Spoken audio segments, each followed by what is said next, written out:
Bonjour à tous et à tous, et à toutes et à tous. Bienvenue à ce live de l'info. J'ai un écho. Bienvenue à ce live de l'info. J'ai un écho. Donc, je suis Isabelle Moussaoui, je suis la responsable du syndicat FO de la R&D d'EDF et j'ai le plaisir d'animer cette émission. Donc, celle-ci est l'occasion pour FO d'aborder les actualités du secteur de l'énergie, qui est assez riche depuis quelques mois. Et je vais pour ça échanger avec nos invités que je vais vous présenter tout à l'heure. Et ensuite, dans un deuxième temps, je poserai les questions que vous avez envoyées, donc avant ou pendant l'émission. Vous avez un lien pour cela dans l'invitation, donc la même communication que celle que vous avez trouvé, le lien Teams. Alors, nos invités, justement, qui sont-ils? Donc, j'ai le plaisir d'accueillir Alain André, le secrétaire général de la Fédération FO Énergie et Mines. Jackie Chorin, à ma gauche, administrateur FO à EDF. Nelly Bréheret, coordonnatrice FO pour le groupe EDF. Gildas Gouvaz, coordonnateur FO pour le groupe Engie.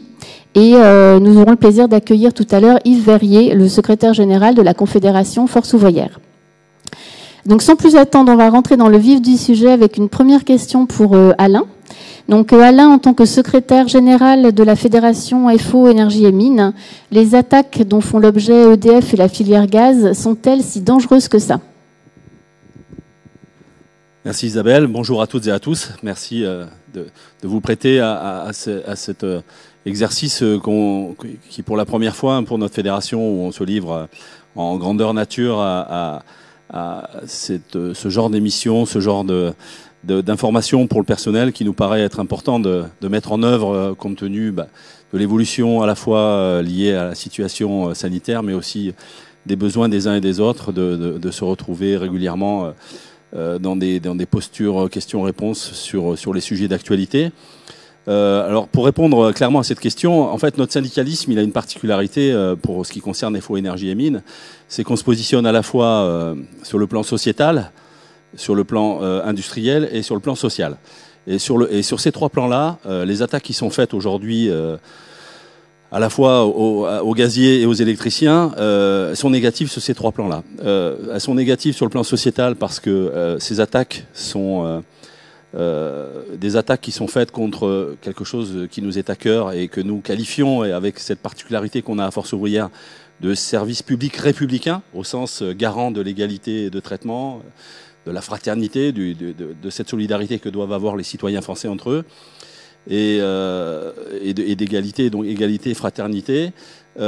Sur le plan industriel, aujourd'hui, ces attaques qui sont faites ne garantissent en rien que les besoins qui sont ceux de la nation sur l'énergie, et notamment mais on y reviendra, face au chantier que représente la transition énergétique et la nécessité de décarboner encore plus qu'elle ne l'est aujourd'hui nos besoins en énergie. Et donc sur le plan social, on le voit bien. Sur le plan sociétal, je pourrais rajouter aussi, et je pense aussi qu'on y reviendra, il y a eu vendredi, en fin de semaine dernière, une décision qui consiste à faire augmenter les tarifs de gaz de 10%. On voit bien que sur le plan sociétal, cette dérégulation, elle n'apporte, vue par les consommateurs, elle est aussi porteuse. En tout cas, elle est à l'inverse de ce qu'on avait laissé espérer aux consommateurs. Et sur le plan social, on le voit aussi, il y a des projets qui sont à la fois dans les groupes EDF, sur des filiales d'ingénierie comme Advance, il y a au niveau d'Engie sur les filiales, les projets de filiales commerciales. Il y a la volonté, au passage, de détruire aussi ce qui fait le lien social entre les électriciens et gaziers.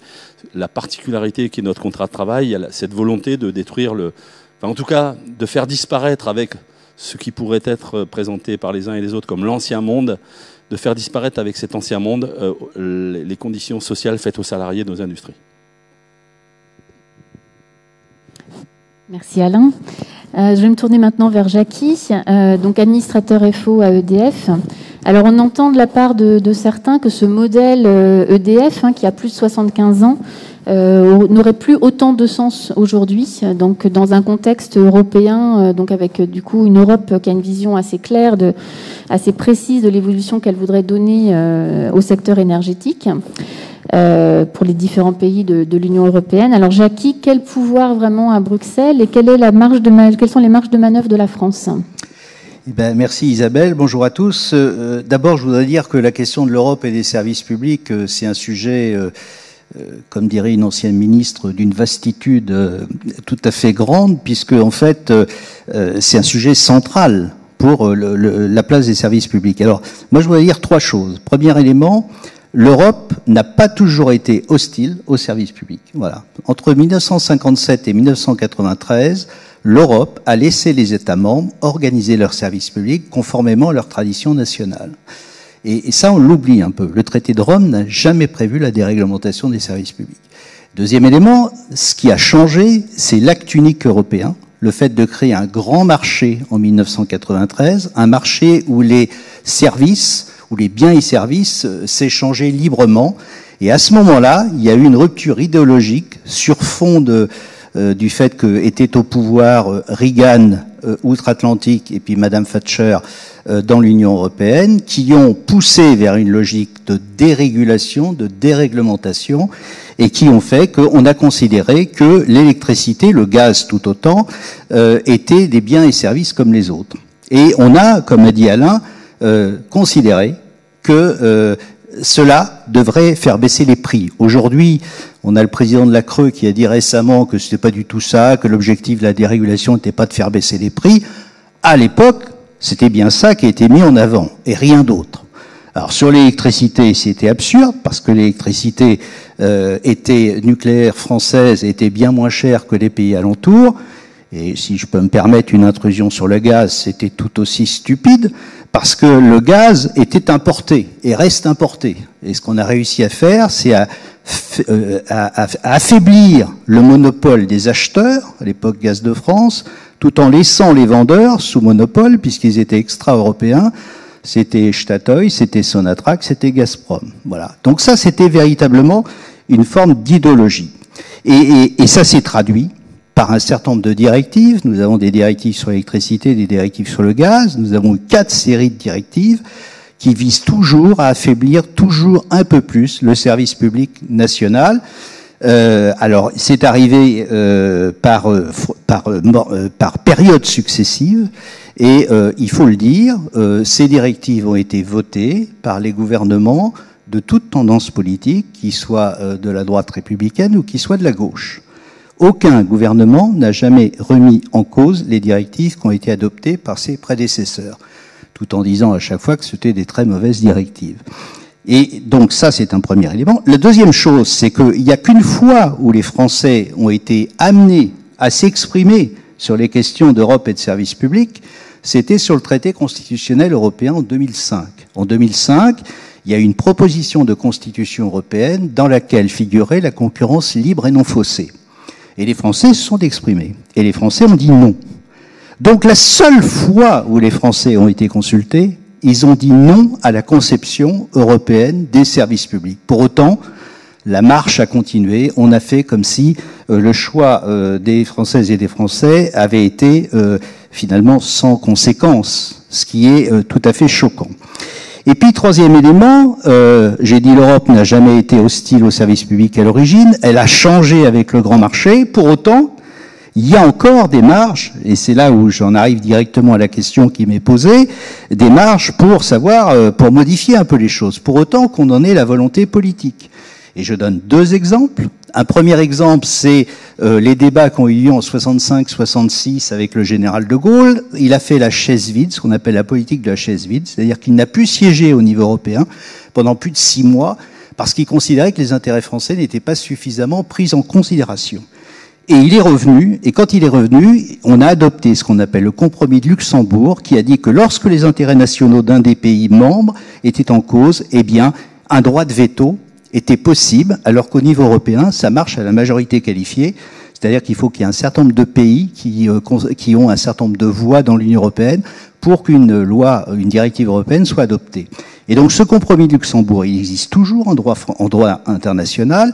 Il a été plusieurs fois, la France a menacé de l'utiliser, notamment pour des politiques agricoles communes, mais elle ne l'a jamais utilisé sur l'électricité en particulier. Je considère que si la France voulait dire à un moment que c'est plus possible de déréglementer, que ce soit l'électricité, le gaz ou tout autre service public, on peut penser à la poste, chemin de fer, eh bien, elle a l'outil juridique lui permettant de le faire. Après, c'est une question de volonté politique.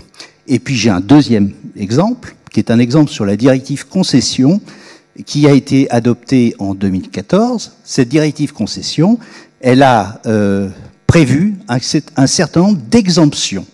Et l'une de ces exemptions a été demandée par la République fédérale d'Allemagne. Ça concernait la distribution d'eau potable. Donc, la règle, c'est la concurrence pour toutes les concessions, mais il y a des exceptions. Et l'exemption, c'est la distribution d'eau potable, parce que les Allemands refusaient qu'il y ait la concurrence pour la distribution d'eau potable. Et la question qu'on a posée plusieurs fois, mais pourquoi n'a-t-on pas fait, la France, la même chose pour l'hydraulique? On ne serait plus à se poser la question d'une quasi-régie sur laquelle j'aurai l'occasion de revenir, mais on serait sur une exemption, c'est-à-dire le fait que le texte européen ne s'applique pas purement et simplement. Autrement dit, lorsque certains pays y ont des intérêts nationaux, ils les défendent, et il appartient à la France de faire la même chose. Voilà. Donc il y a des marges dans les traités européens, il y a des marges dans la politique commune européenne pour que chaque pays puisse faire valoir ses intérêts nationaux, sachant que le service public, de mon point de vue, est un intérêt national majeur, comme l'a dit Alain. Voilà. Merci, merci Jackie. Alors on voit qu'il existe effectivement des alternatives pour l'électricité, donc on va voir maintenant ce qu'il en est pour le gaz. Donc Gilles Das, coordonnateur FO pour Engie, peux-tu nous donner ton avis sur cette filière qui a malheureusement été précurseur dans la fragmentation du secteur depuis 2004 ? Merci Isabelle. Bonjour à toutes et à tous. Merci de participer à cet événement. Alors des alternatives, bien sûr, elles sont toujours possibles. Hein.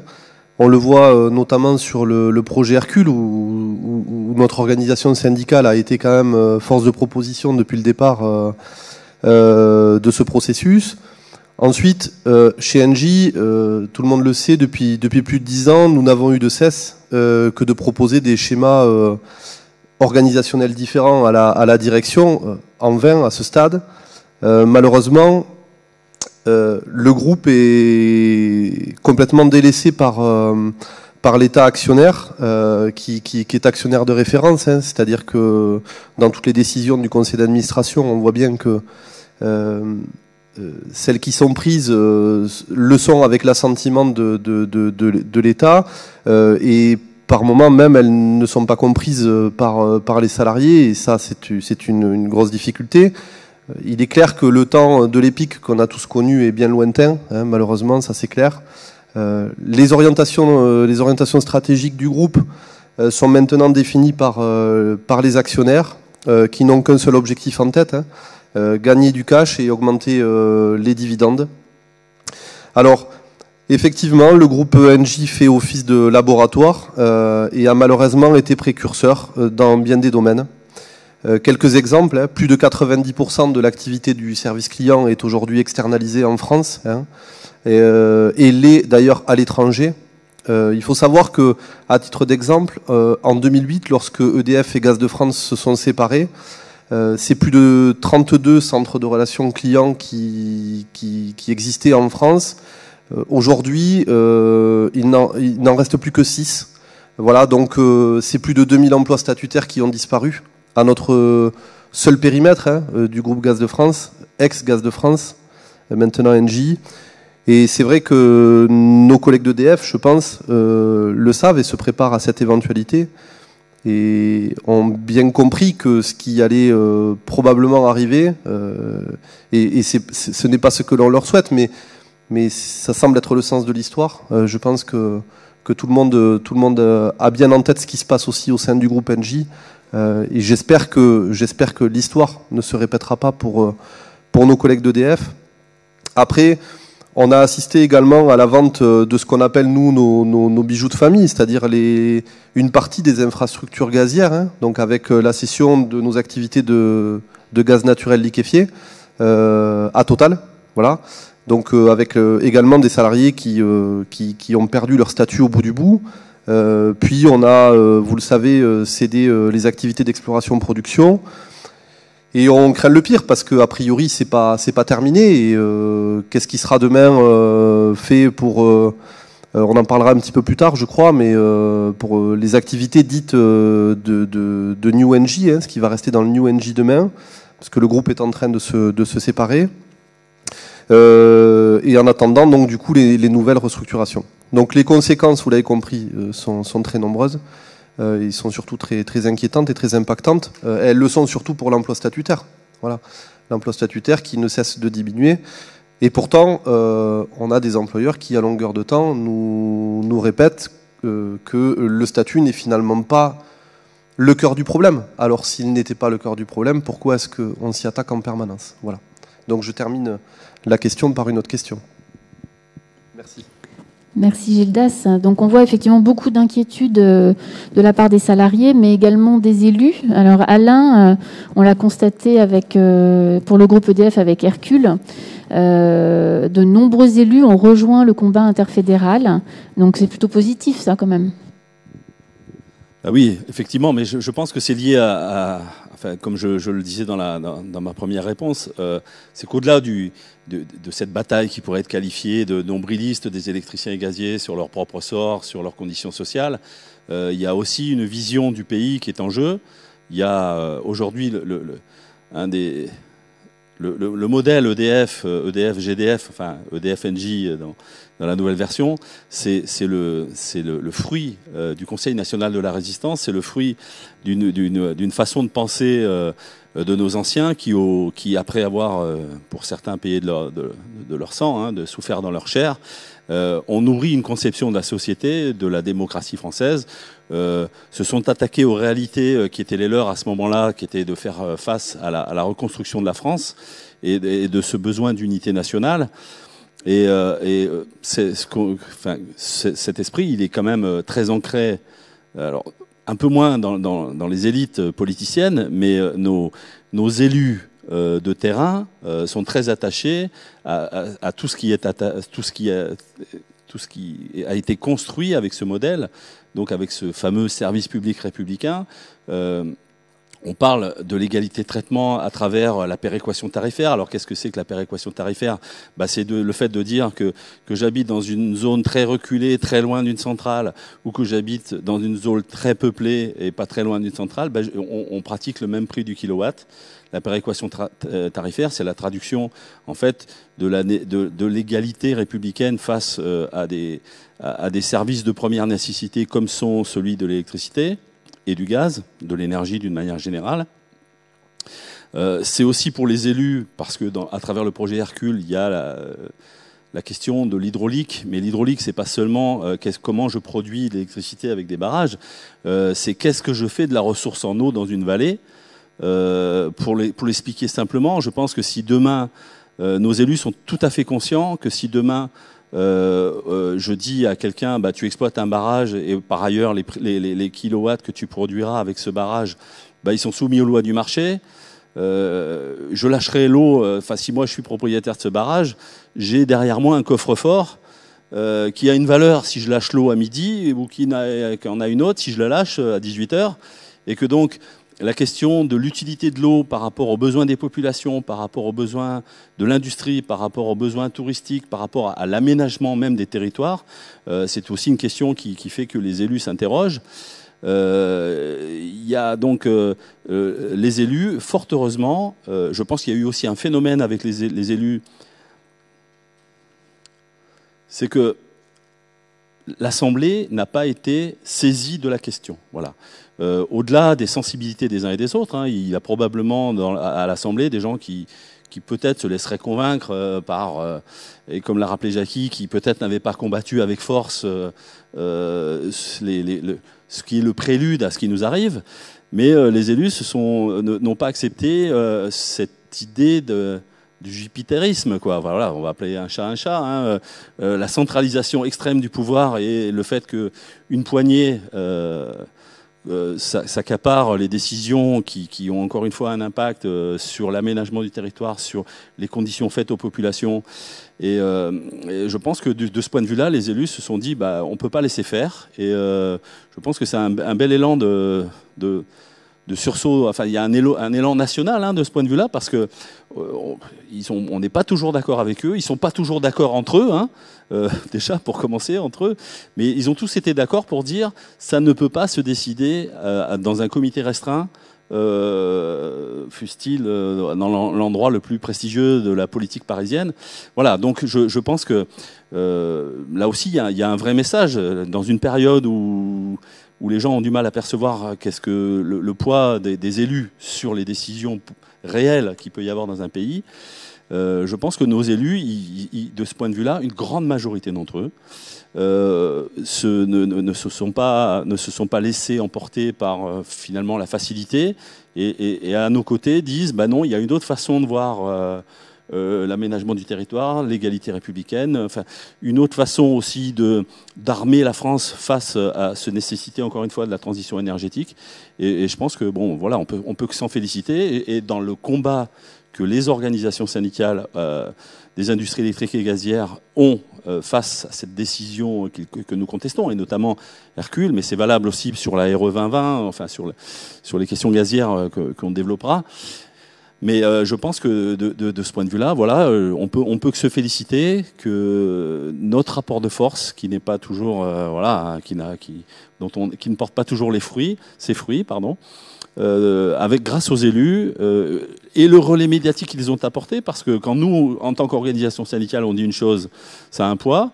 Quand nous et les élus, une partie des élus, les oppositions, comme on a pu dire sur le sujet Hercule, on a dit les oppositions parce que il y avait à la fois la France Insoumise, le Parti Socialiste, les Républicains. Les oppositions ont dit non, stop, on ne veut pas se laisser accaparer le débat qui est du ressort de la représentation nationale, et je pense qu'on peut se féliciter de ce point de vue-là. Et là encore, je pense que les électriciens et gaziers doivent avoir bien conscience que ça a fait un effet de levier dans ce rapport de force qu'on a eu et qu'on a encore aujourd'hui. À l'heure où je vous parle, je pense qu'on y reviendra, mais jeudi, on a encore une conférence de presse commune entre l'interfédéral et donc les oppositions. Et je pense que de ce point de vue-là, c'est quelque chose que nous continuons à travailler. On reçoit de nombreux courriers des mairies, des conseils municipaux qui font des délibérations pour dire non, il faut pas on peut pas laisser les choses se faire comme ça. Donc voilà, je pense que on peut se féliciter que nos élus ils prennent leurs responsabilités, et on peut se féliciter qu'avec eux, on arrive à faire porter ce débat avec une résonance qui fait que pas de décisions sont prises, voire même la décision ne sera jamais prise. Voilà. Merci. Alors, du coup, on voit qu'effectivement, cette mobilisation des élus, elle s'est basée aussi sur une mobilisation surtout des salariés. Donc, Nelly, en tant que coordonnatrice FO du groupe EDF, donc cette mobilisation qui a été soutenue sur de nombreuses journées d'action, comment est-ce que tu l'interprètes et qu'est-ce que tu peux nous en dire aujourd'hui ? Oui, bonjour à toutes et à tous. Merci Isabelle. Clairement, le personnel est déterminé à montrer son attachement à la notion d'un groupe intégré. Ça, c'est quelque chose qui est très clair. Les salariés aujourd'hui ne souhaitent pas que l'Europe leur dicte comment doit être géré un service public aussi vital que celui de l'énergie. Les salariés condamnent vraiment avec force et fermeté cette espèce d'ingérence. Il y a aussi l'intersyndicale et l'interfédéral qui ont été moteurs dans cette lutte. Les salariés mobilisés ont bien compris que ce combat devait se mener de manière unie et engagée. Les agents ont bien compris également les enjeux de cette réforme, malgré le discours des dirigeants. Ils sont clairement pas dupes et savent que cette réforme signe la mort d'un service public de qualité et une désintégration de toute la filière électrique dans son ensemble. Ils peuvent voir également ce qui s'est passé avec Gaz de France, où clairement, il ne veut pas vivre le fait qu'un groupe industriel, au moins l'entreprise Gaz de France, qui était une entreprise industrielle, est devenu finalement aujourd'hui, le groupe Engie, un groupe financier qui est à la main des actionnaires au détriment des usagers et du service public de qualité. Et ça, c'est très, très ferme vis-à-vis des salariés, c'est non. Merci Nelly. Alors bonjour Yves. Yves Verrier, donc secrétaire général de la Confédération Forces ouvrières, vient de nous rejoindre. Donc on a vu que l'énergie est un secteur essentiel, que la mobilisation des personnels a été soutenue et celle des élus également. Alors qu'en pense la Confédération FO, Yves? Bien, bonjour à toutes et tous.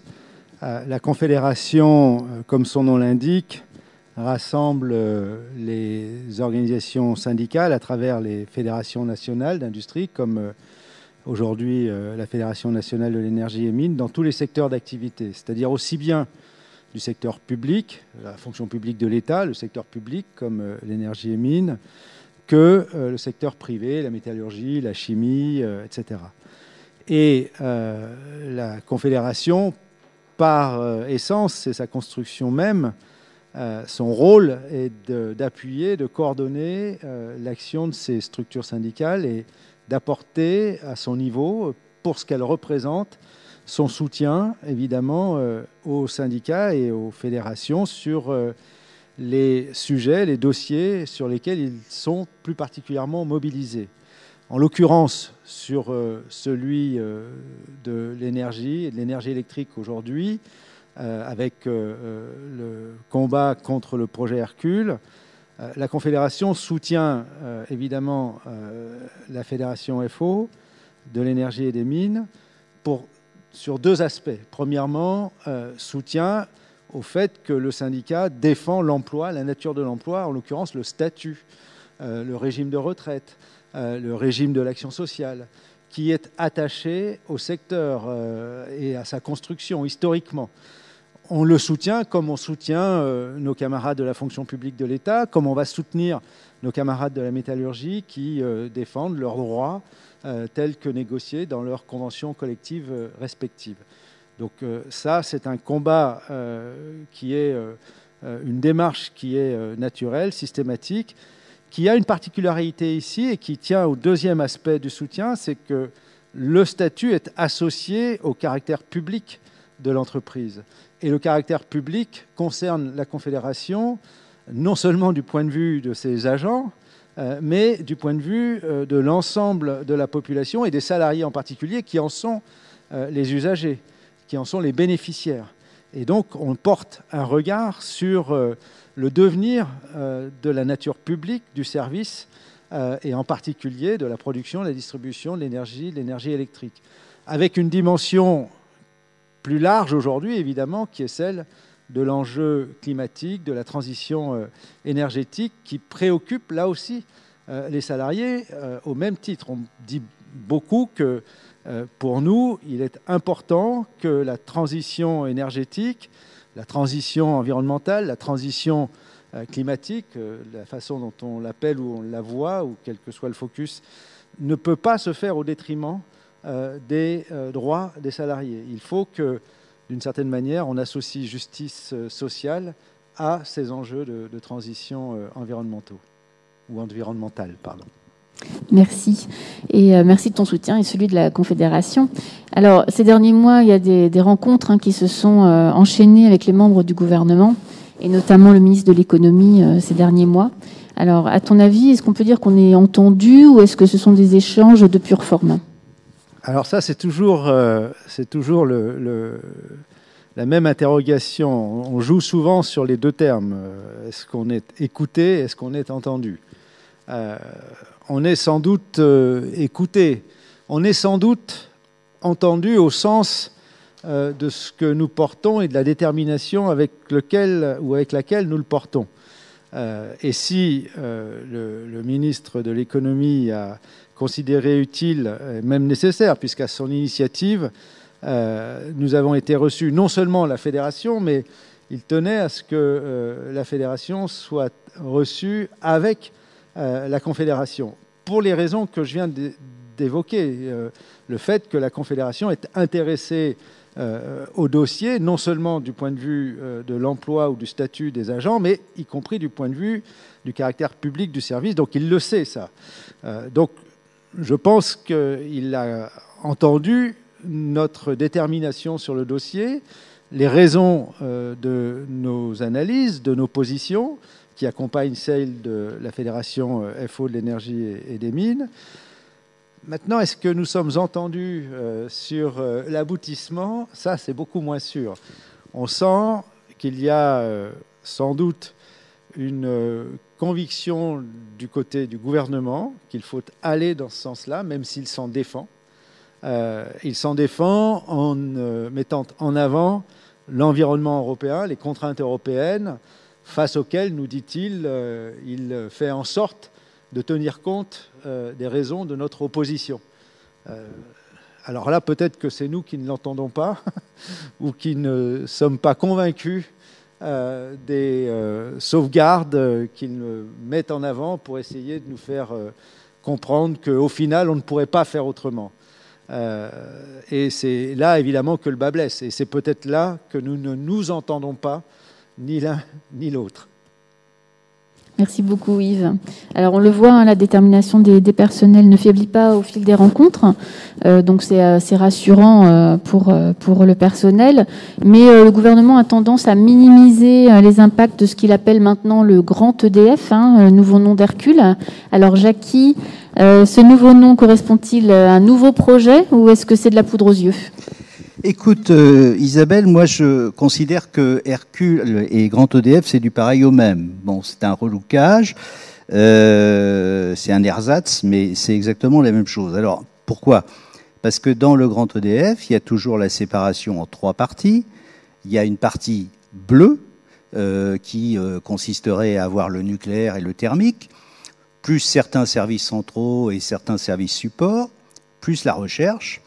Il y a une partie verte qui concernerait Enedis, Commerce, SEI, Dalkia, EDF Renouvelables et l'International.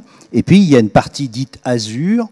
Le ministre, dans sa condescendance, dans le document qui circulait aux organisations syndicales, a dit les personnels pourraient se mettre d'accord pour savoir de quel nom on bâtirait Azur. Mais enfin, notre problème, il n'est pas de savoir si EDF Vert s'appelle Trucmuche ou autre chose. Le problème est de savoir si EDF Vert ou Azur correspond bien à une philosophie que nous défendons.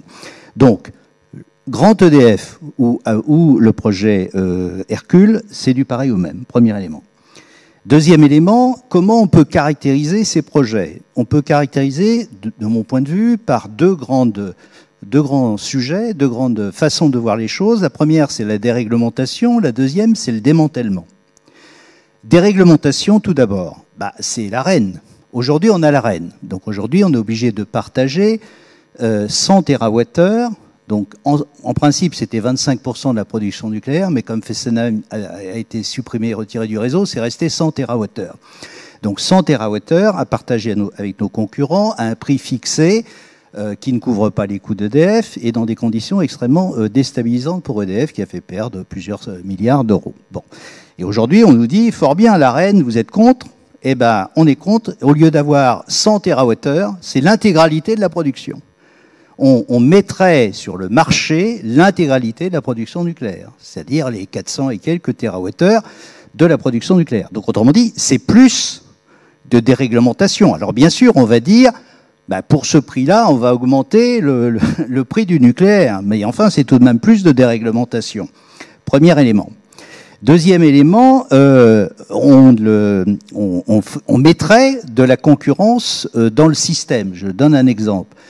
On aurait, a priori, de ce qu'on comprend, on créerait donc une filiale dite Azur, je l'ai dit. Cette filiale, probablement, vendrait son électricité, évidemment, sur le marché et serait aussi en concurrence avec EDF Bleu.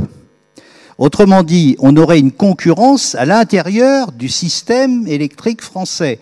Et je rappelle qu'aujourd'hui, on a ce qu'on appelle la DOAT, Division Optimisation Amont-Aval Trading, qui sert à faire l'arbitrage entre les différents moyens de production. Demain, il y aurait une structure d'optimisation pour EDF Bleu, une structure d'optimisation pour l'hydraulique et une structure d'optimisation pour EDF Vert. Autrement dit, c'est bien un démantèlement, une déréglementation totale, puisque tous les systèmes seraient en concurrence les uns avec les autres. Et ça, on va quand même pas nous dire encore que ça va faire baisser les prix. le fait de diviser en morceaux les structures de l'entreprise, c'est un facteur d'augmentation de coûts, ce qu'on appelle des coûts d'intermédiation, qui de toute évidence font augmenter les prix. Donc premier élément, c'est plus de déréglementation, et c'est introduire de la concurrence interne entre les différentes parties de l'entreprise aujourd'hui intégrées. Et deuxième élément, c'est un démantèlement, parce qu'on peut se raconter ce qu'on veut. Je donne un certain nombre d'exemples. EDF, de la part d'EDF d'aujourd'hui, sortirait commerce et SEI. Tout ça pour être mis dans une boîte verte. Alors commerce, faut dire les choses, ça a été dit par mon camarade Denji, enfin par Gildas, mais enfin un commerce, c'est une situation, ce serait une situation dramatique. D'abord, il n'y a plus de relation entre le producteur et le commercialisateur. Et puis d'autre part, dans la mesure où les concurrents, hormis Engie, mais Engie, on a indiqué qu'il y avait 90% d'externalisés, hormis Engie, ils ne sont pas au statut, ça sera un dumping social à une vitesse, j'allais dire, démultipliée. Donc quand on dit commerce, vous inquiétez pas, le statut est maintenu, ainsi de suite, on se paye la tête des gens. On se paye la tête des gens. Bon, donc commerce, SEI, Alain en parlera mieux que moi, puisqu'il connaît ça bien infiniment mieux que moi, mais quand même, mettre SEI, les îles, non pas dans la partie historique d'EDF, mais dans la partie verte, c'est-à-dire comme s'il ne faisait pas partie du premier cercle, c'est distendre, quoi qu'on en dise, le lien avec l'entreprise publique. Donc, il ne faut pas oublier que les îles ne sont à part évidemment la Corse, mais ne sont nationalisées que depuis 1975. Ça a été d'ailleurs un argument qui avait, je le dis, souvent été utilisé par Valéry Giscard d'Estaing pour dire qu'il n'était pas contre la nationalisation. La preuve, il avait nationalisé l'électricité dans les îles. Il faut dire qu'à l'époque, elles étaient en faillite. Donc, elles étaient en faillite. Mais il avait nationalisé l'électricité dans les îles. Donc, deuxième élément, SEI. Troisième élément, Enedis. Le fait de mettre Enedis dans une structure qui aurait 30-35% de capitaux privés est objectivement, de nos points de vue, un risque pour la pérennité du modèle de concession de distribution d'électricité. Pourquoi ? Eh bien parce que plus vous aurez de capitaux privés, plus vous aurez un jour un risque d'avoir des grandes métropoles qui viennent dire, bah, écoutez messieurs, je propose de reprendre l'électricité en régie publique, 100% publique, et donc de sortir du périmètre d'Enedis les concessions de distribution. On a déjà des problèmes, on en a à Montpellier, on en a dans un certain nombre de grandes villes, de structures qui disent qu'il faut sortir du périmètre d'EDF. Et on a des contentieux assez réguliers devant le Conseil d'État. Alors aujourd'hui, les règles, elles sont ce qu'elles sont. Donc la direction nous dit, mais vous vous inquiétez, vous faites peur, alors même qu'en définitive, à l'instant T, si on fait EDF vert, ça ne change rien. Ça ne change rien juridiquement, mais ça change tout politiquement. Parce que dès lors qu'il y aura des capitaux privés majeurs, il sera plus difficile à la puissance publique de s'opposer à une reprise en régie. Qu'est-ce qu'on va dire à des communes qui disent « moi je suis 100% public et je ne vois pas pourquoi j'accepterais qu'il y ait 35% de capitaux privés et peut-être plus demain ». Parce que ce qui est probable, c'est que les 35% de capitaux privés, ce serait un début, ce serait pas une fin. Donc ça serait un mécanisme qui pousserait de plus en plus, et en plus on met Enedis dans EDF Vert, vous le savez bien pourquoi. Ben parce que EDF Vert n'est pas suffisamment sexy pour les marchés financiers s'il n'y a pas la distribution. La distribution, c'est des revenus régulés, des revenus certains, comme SEI. SEI, ça rapporte beaucoup, et la distribution, ça rapporte aussi. Donc je mets du SEI et du commerce dans une structure dans laquelle je rajoute d'Alkia, c'est-à-dire des services. Vous savez que sur les services, c'est beaucoup de personnel, donc la rémunération est beaucoup, la rentabilité est plus faible. Je mets de l'EDF renouvelable, et puis je vais sur les marchés financiers, puis je leur dis, vous voyez, j'ai un produit d'appel qui est absolument conséquent. Et puis voilà. Et le risque de tout ça, c'est que dans un terme pas très lointain, probablement très proche, on finisse par dire « mais finalement, il n'y a pas grand-chose à voir entre la production nucléaire et puis le reste de l'entreprise », et puis de couper le lien entre tous ces éléments. Parce qu'on dira bah, « il y en a une qui est cotée en bourse, qui vit sa vie, et ainsi de suite, puis l'autre, c'est plus quelque chose de régalien, de politique publique, et ainsi de suite ». Donc voilà le risque. Et puis, il y a le dernier élément, donc je dis le risque sur les monopoles de concession, qui est un risque politique. Moi, j'ai j'ai participé au débat sur la loi de transition énergétique. Et pendant au moins 2 ans, on a bataillé ferme contre certaines ONG et contre certaines associations d'élus, à l'époque la FNCCR, pour protéger le monopole de distribution. Mais c'était dans un contexte qui était, j'allais dire, pré-Hercule. Si demain Hercule voit le jour, la situation change. Et puis il y a le dernier élément qui est l'hydraulique. Alors aujourd'hui, on nous dit, on va faire une quasi-régie hydraulique, donc on va faire une régie hydraulique 100% publique.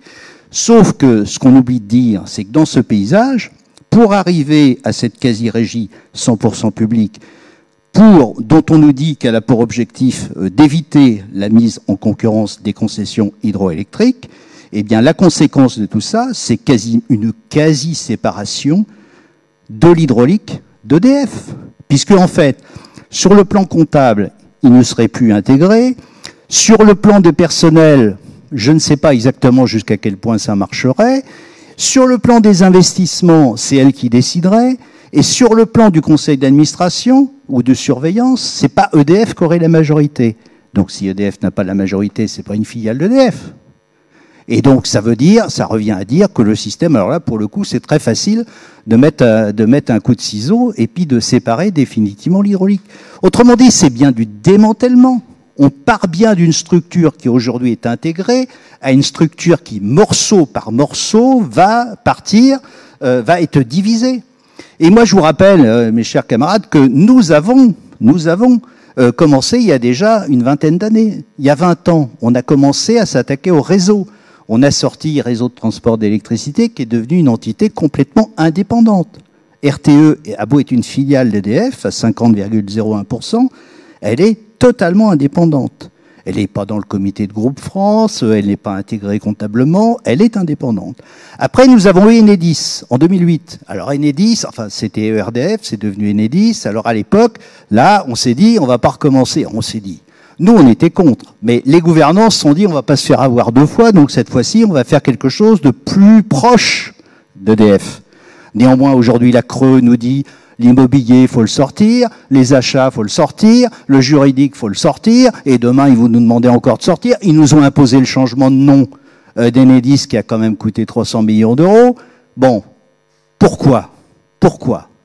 Soi-disant parce qu'il y avait une confusion et que ça avantageait l'opérateur dominant d'avoir ERDF et EDF. Tout de même. Voilà. Donc c'est ça le paysage. Le paysage, il est de directives européennes dont je parlais tout à l'heure, qui ont commencé par séparer des morceaux par morceaux, mais les premiers morceaux qu'on a séparés, c'était les réseaux, les parties monopolistiques. Aujourd'hui, ce sur quoi on attaque, c'est le reste de l'entreprise, c'est-à-dire la production, et puis la commercialisation, plus toutes les fonctions qui vont avec, les fonctions support, les fonctions centrales. Enfin, il faut bien se dire, il y a 10 000 personnes qui travaillent là-dedans, il faut bien se dire que ça risque d'être extrêmement sanglant si cette réforme voit le jour. Faut pas se faire d'illusions. Mais c'est un nombre assez conséquent, enfin c'est même un nombre très conséquent. Donc on a des risques absolument considérables dans cet élément, et je le redis, les deux traits dominants de cette réforme, c'est bien déréglementation et c'est bien démantèlement. On ne voit rien qui soit utile au service public, qui soit utile aux usagers ou qui soit utile au personnel. Alors, je pense que le gouvernement est un peu sensible à ça, et donc il essaye de nous faire un truc un peu par morceaux. Donc, la dernière nouvelle, ça nous avait été dit par Bruno Le Maire, mais finalement il dit, le président de la République va devoir trancher. Il va devoir trancher entre 3 hypothèses. Une hypothèse où il abandonne, purement et simplement, le président de la République Hercule. Une deuxième hypothèse où il met Hercule, dans les conditions, même si c'est rebaptisé Grand EDF. Et puis une troisième hypothèse où il renationaliserait EDF, donc avec la fin de l'ARENE, mais la transformation en une ARENE généralisée, si on veut, et puis avec l'hydraulique. Bon. Et puis, finalement, on verrait après pour l'ouverture du capital d'Enedis. Enfin, ça, c'est nous prendre tout de même un peu pour des imbéciles. Parce que si c'est voir après et si c'est le découper en 2 fois, notre projet, il n'est pas de découper en deux phases le projet Hercule rebaptisé Grand EDF. Le projet, c'est d'avoir, notre projet syndical, c'est d'avoir une entreprise publique qui soit au service des citoyens et qui soit au service des salariés. Et pour ça, notre projet, c'est pas de le découper en morceaux en 2 fois. Ça nous avance pas plus que le projet initial. Ce qui nous arrange, nous, c'est un retour à des valeurs de service public. Ces valeurs de service public, pour nous, Alain l'avait évoqué, c'est l'établissement public caractère industriel et commercial. Pour nous, c'est possible. Dès qu'on renationalise EDF, la différence entre une société anonyme publique 100% et l'EPIC, c'est l'épaisseur du trait, c'est le nom. Je ne vois pas pourquoi on s'empêcherait de basculer sur ce terrain-là dès lors qu'on aurait renationalisé EDF. Et nous, ce que nous voulons, c'est un établissement public intégré avec commerce, SEI, hydraulique. Et donc, nous considérons que cela est possible. Et c'est le sens, toute la bataille que nous continuons à mener, que nous mènerons, parce que nous ne pourrons pas nous satisfaire d'un projet Hercule divisé en plusieurs morceaux, divisé en plusieurs étapes. Nous ne voulons pas d'étape du projet Hercule et nous ne voulons pas d'étape du projet Grand EDF. Merci Jackie. Alors pour compléter, Nelly, est-ce que tu peux nous dire ce qu'en pense le personnel d'EDF ? Bon, les agents, ils ont, comme je vous l'ai dit précédemment, ils ont bien compris les enjeux de ce projet. Bon, le changement de nom où la presse a indiqué c'est la fin du projet Hercule. Il va s'appeler Grand EDF. Ah bah mince, c'est le même projet. Bon, voilà, les salariés, ils ont eu l'impression un peu qu'on voulait les rouler dans la farine. Très clairement, les agents, eux, ils sont vraiment attachés à l'intégration. Donc voilà, il faut rester aujourd'hui comme ça fonctionne. Quand il y a quelque chose qui fonctionne bien, pourquoi le démanteler ? Et par ailleurs, aujourd'hui, ce projet, il n'a aucune vertu positive, que ça soit pour leur métier, leur activité, leur emploi, et que ça soit à court, moyen ou long terme. Aujourd'hui, il n'y a pas d'aspect positif qui ressort de ce projet. Donc, le personnel, porté par la voix également de Force ouvrière, ils demandent le retrait de ce projet, puisqu'ils sont contre le démantèlement du groupe, car ils sont très très attachés aux valeurs fondamentales d'EDF, avec le service public. Merci Nelly. Alors, un des arguments qui est donné aussi par le PDG, c'est que la situation financière nécessite ce projet. Donc, Alain, est-ce qu'il y aurait une alternative ? En réalité, la situation financière, depuis qu'on a été transformé en société anonyme en 2004, la situation financière est la suivante. Quand on était un EPIC, on n'a jamais été, en fait, l'État n'a jamais mis un sou dans EDF et dans Gaz de France à l'époque, parce que le fait d'être un EPIC permet d'emprunter sur les marchés en dehors des agences de notation sociale avec la garantie de l'État, tout en faisant des emprunts qui eux-mêmes ne rentrent pas dans la dette publique, puisqu'on est tous très sensibles à la dette qui peut être transmise aux générations futures. Donc c'est pas le cas. C'est l'EPIC lui-même qui gère sa dette, qui prend une dette, mais qui a l'avantage au regard des investisseurs d'avoir la garantie de l'État si jamais ça venait à faire défaut. Au passage, quel gouvernement prendrait la responsabilité de mettre en faillite la lumière dont chacun des citoyens a besoin. Donc, de toute façon, ce modèle économique fonctionnait jusqu'en 2004. Il a permis à EDF, encore une fois, au moment de la nationalisation, à faire face au problème, à la problématique de la reconstruction, donc avec d'abord un programme thermique classique, puis avec un grand programme hydraulique, dont moi je suis du Sud, qui a eu des impacts autres que ceux même de la production d'électricité, parce que ça a donné de la vitalité à des régions entières, la Provence avec le canal de Provence, enfin la ville de Marseille avec les eaux qui ont été captées, qui sont turbinées, et puis qui finissent par arriver à la fin, soit dans les serres, soit au robinet tout simplement des citoyens. Donc ça a permis ensuite de faire face au programme nucléaire lorsqu'il y a eu le premier choc pétrolier. Tout ceci, le statut d'EPIC a permis à la France donc de faire face à ses besoins fondamentaux en matière d'énergie. Et depuis qu'on est en fait transformé en SA en 2004, qu'est-ce qui se passe ? On est soumis aux agences de notation sociale, donc on a une dette. Alors au passage, enfin pour ceux qui ont un peu de mémoire, la valeur d'EDF à un moment donné, il n'y a pas si longtemps que ça, c'était sous le président Sarkozy, la valeur de l'action, elle était à 80 € l'action. On était la première, on était entre la première et la deuxième capitalisation boursière à plus de 70 milliards de valeur. Aujourd'hui, la capitalisation boursière d'EDF, c'est même pas le prix d'un EPR. Donc on voit bien qu'il y a pas de relation entre la valeur de l'entreprise, l'utilité de l'entreprise et les valeurs que peuvent donner les agences de notation à une entreprise comme la nôtre. Et donc effectivement, la capacité à emprunter sur et ce fameux crible de vous êtes trop endetté, donc je vous prête pas, donc il faut absolument faire des mesures. Ce qui fait que EDF, encore une fois, compte tenu du fait que l'État actionnaire n'a jamais investi, ou alors dernièrement, je crois que c'est 3 milliards, hein, Jackie, parce qu'il y avait le feu à la maison, 3 sur 4, enfin bon bref, mais d'une manière très très très très faible. Et donc en fait, qu'est-ce qui a permis à EDF depuis 2004 de fonctionner? C'est des cessions d'actifs. Dans un premier temps, on a cédé tous nos actifs.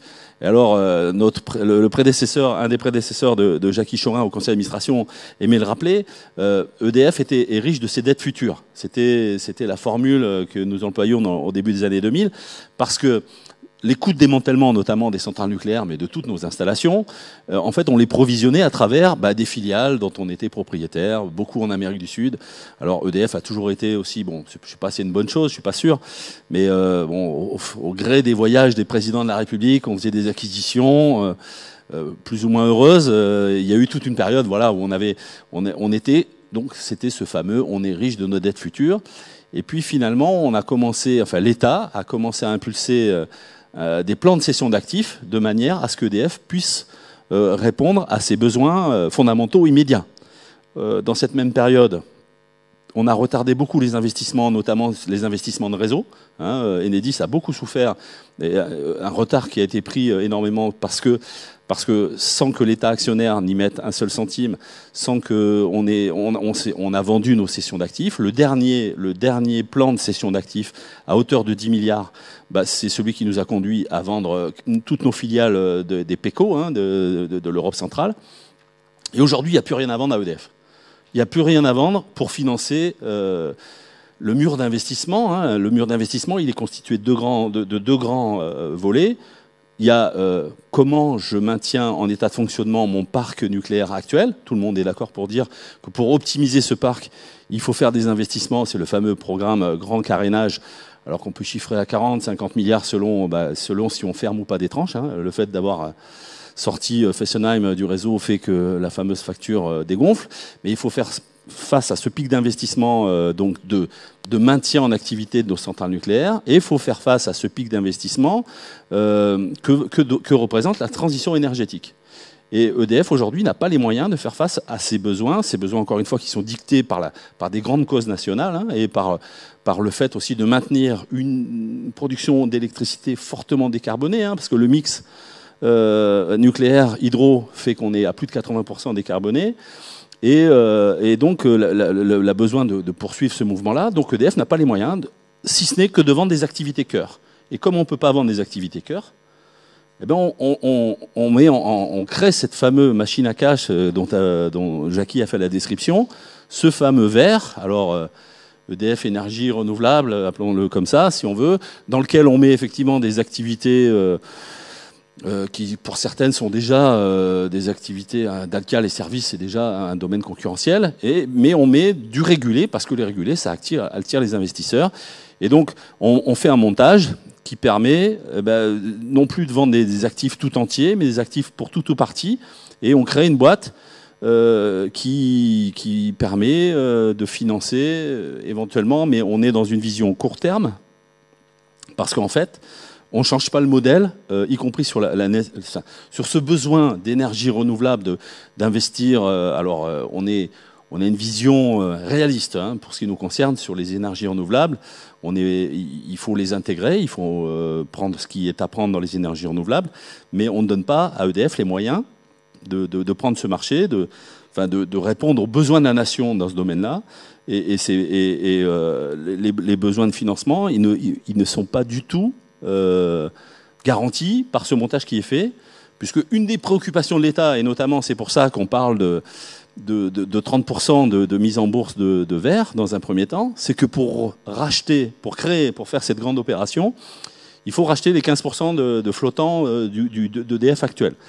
Et quand on valorise, les 15% que je rachète, je les compense par les 30% que je revends, et donc c'est un coût nul pour l'État, et le financement, il est sur ce, enfin c'est comme ça que, donc en fait on ne garantit pas, c'est une fuite en avant, on ne donne pas les moyens aux services publics de fonctionner, on ne garantit en rien la transition énergétique et on n'apporte pas de financement réel à EDF, et c'est pour ça que nous on dit il faut un retour à l'EPIC, mais c'est pas pour une vision dogmatique, c'est qu'il faut sortir ces enjeux premiers pour la société, pour notre République, il faut les sortir des logiques d'économie de marché. Voilà. Merci Alain. Alors Yves, ce serait donc aussi une question de volonté politique comme pour les autres services publics. Bien, tout est question de volonté politique. On parle en ce moment du sujet des retraites à nouveau, par exemple. Et on a vu des économistes, dans un premier temps, dont on nous avait expliqué à l'époque qu'ils avaient soufflé l'idée du système universel de retraite par points à l'oreille du président, à l'époque en campagne, Emmanuel Macron. Ces mêmes économistes ont pris du recul quand il s'est trouvé qu'une majorité de la population, salariés en particulier, à l'appel de FO notamment, se mobilisait par contestation du bien fondé de ce projet, et en particulier quand tout le monde s'est aperçu qu'au final, il s'agissait de faire reculer le droit à la retraite. Ces économistes ont commencé à dire « Ah, mais c'est peut-être pas comme ça qu'il aurait fallu faire ». Et très récemment, l'un d'eux, Philippe Aghion, dans une interview aux Échos, a fait son mea culpa en disant que il s'était trompé finalement sur ce projet de système universel de retraite par points. Pourquoi je dis cela? Parce qu'entre-temps, on nous fait revenir deux autres économistes qui viennent de remettre un rapport au président de la République, messieurs Blanchard et Tirole, qui reviennent, eux, sur l'idée initiale de ce système de retraite par points. Alors, moi, j'ai commenté un peu de manière ironique, on change les économistes, mais la nature du système ne change pas. Et tout ça pour en venir au point de départ de votre question, moi, j'ai du respect pour les scientifiques, y compris en matière de sciences humaines. Je pense que l'économie n'est pas une science dure, mais une science humaine. Et je vais vous dire pourquoi. Je ne pense pas que ce soit à l'économie de régenter la vie des hommes et des femmes. Je pense que c'est aux hommes et aux femmes, à la société, de régenter l'économie. C'est pour ça que tout est une question de volonté économique, de volonté politique, pardon. Et au regard de l'organisation de la société, de son système de production, d'échange commercial, de répartition, de redistribution des richesses, de garantie d'un accès à ce qui est essentiel, et en particulier l'énergie, à tout citoyen. On parlait des territoires d'outre-mer. De la même façon, eh bien, je pense qu'effectivement, c'est une question de volonté politique. Et ce que je trouve remarquable dans ce qui vient d'être expliqué à nouveau, dans le contenu de ces projets, dans son déroulé, dans ce qui le motive, dans la construction elle-même, c'est un côté très, très artificiel. On veut absolument nous construire, ou nous faire croire, plutôt, parce que la réalité est plutôt celle-là, qu'on va construire un système qui serait, on nous dit toujours, plus transparent, ça c'est le terme systématiquement mis sur la table, pour laisser à penser qu'aujourd'hui ce serait obscur, que le citoyen ne saurait pas exactement ce qu'il paye et pourquoi, et que ce qui est efficace, c'est la concurrence. Sauf qu'on nous bâtit un système de concurrence complètement artificiel. Et on a pour nous quand même l'expérience et l'histoire passée. Vous avez parlé tout à l'heure du cas du gaz.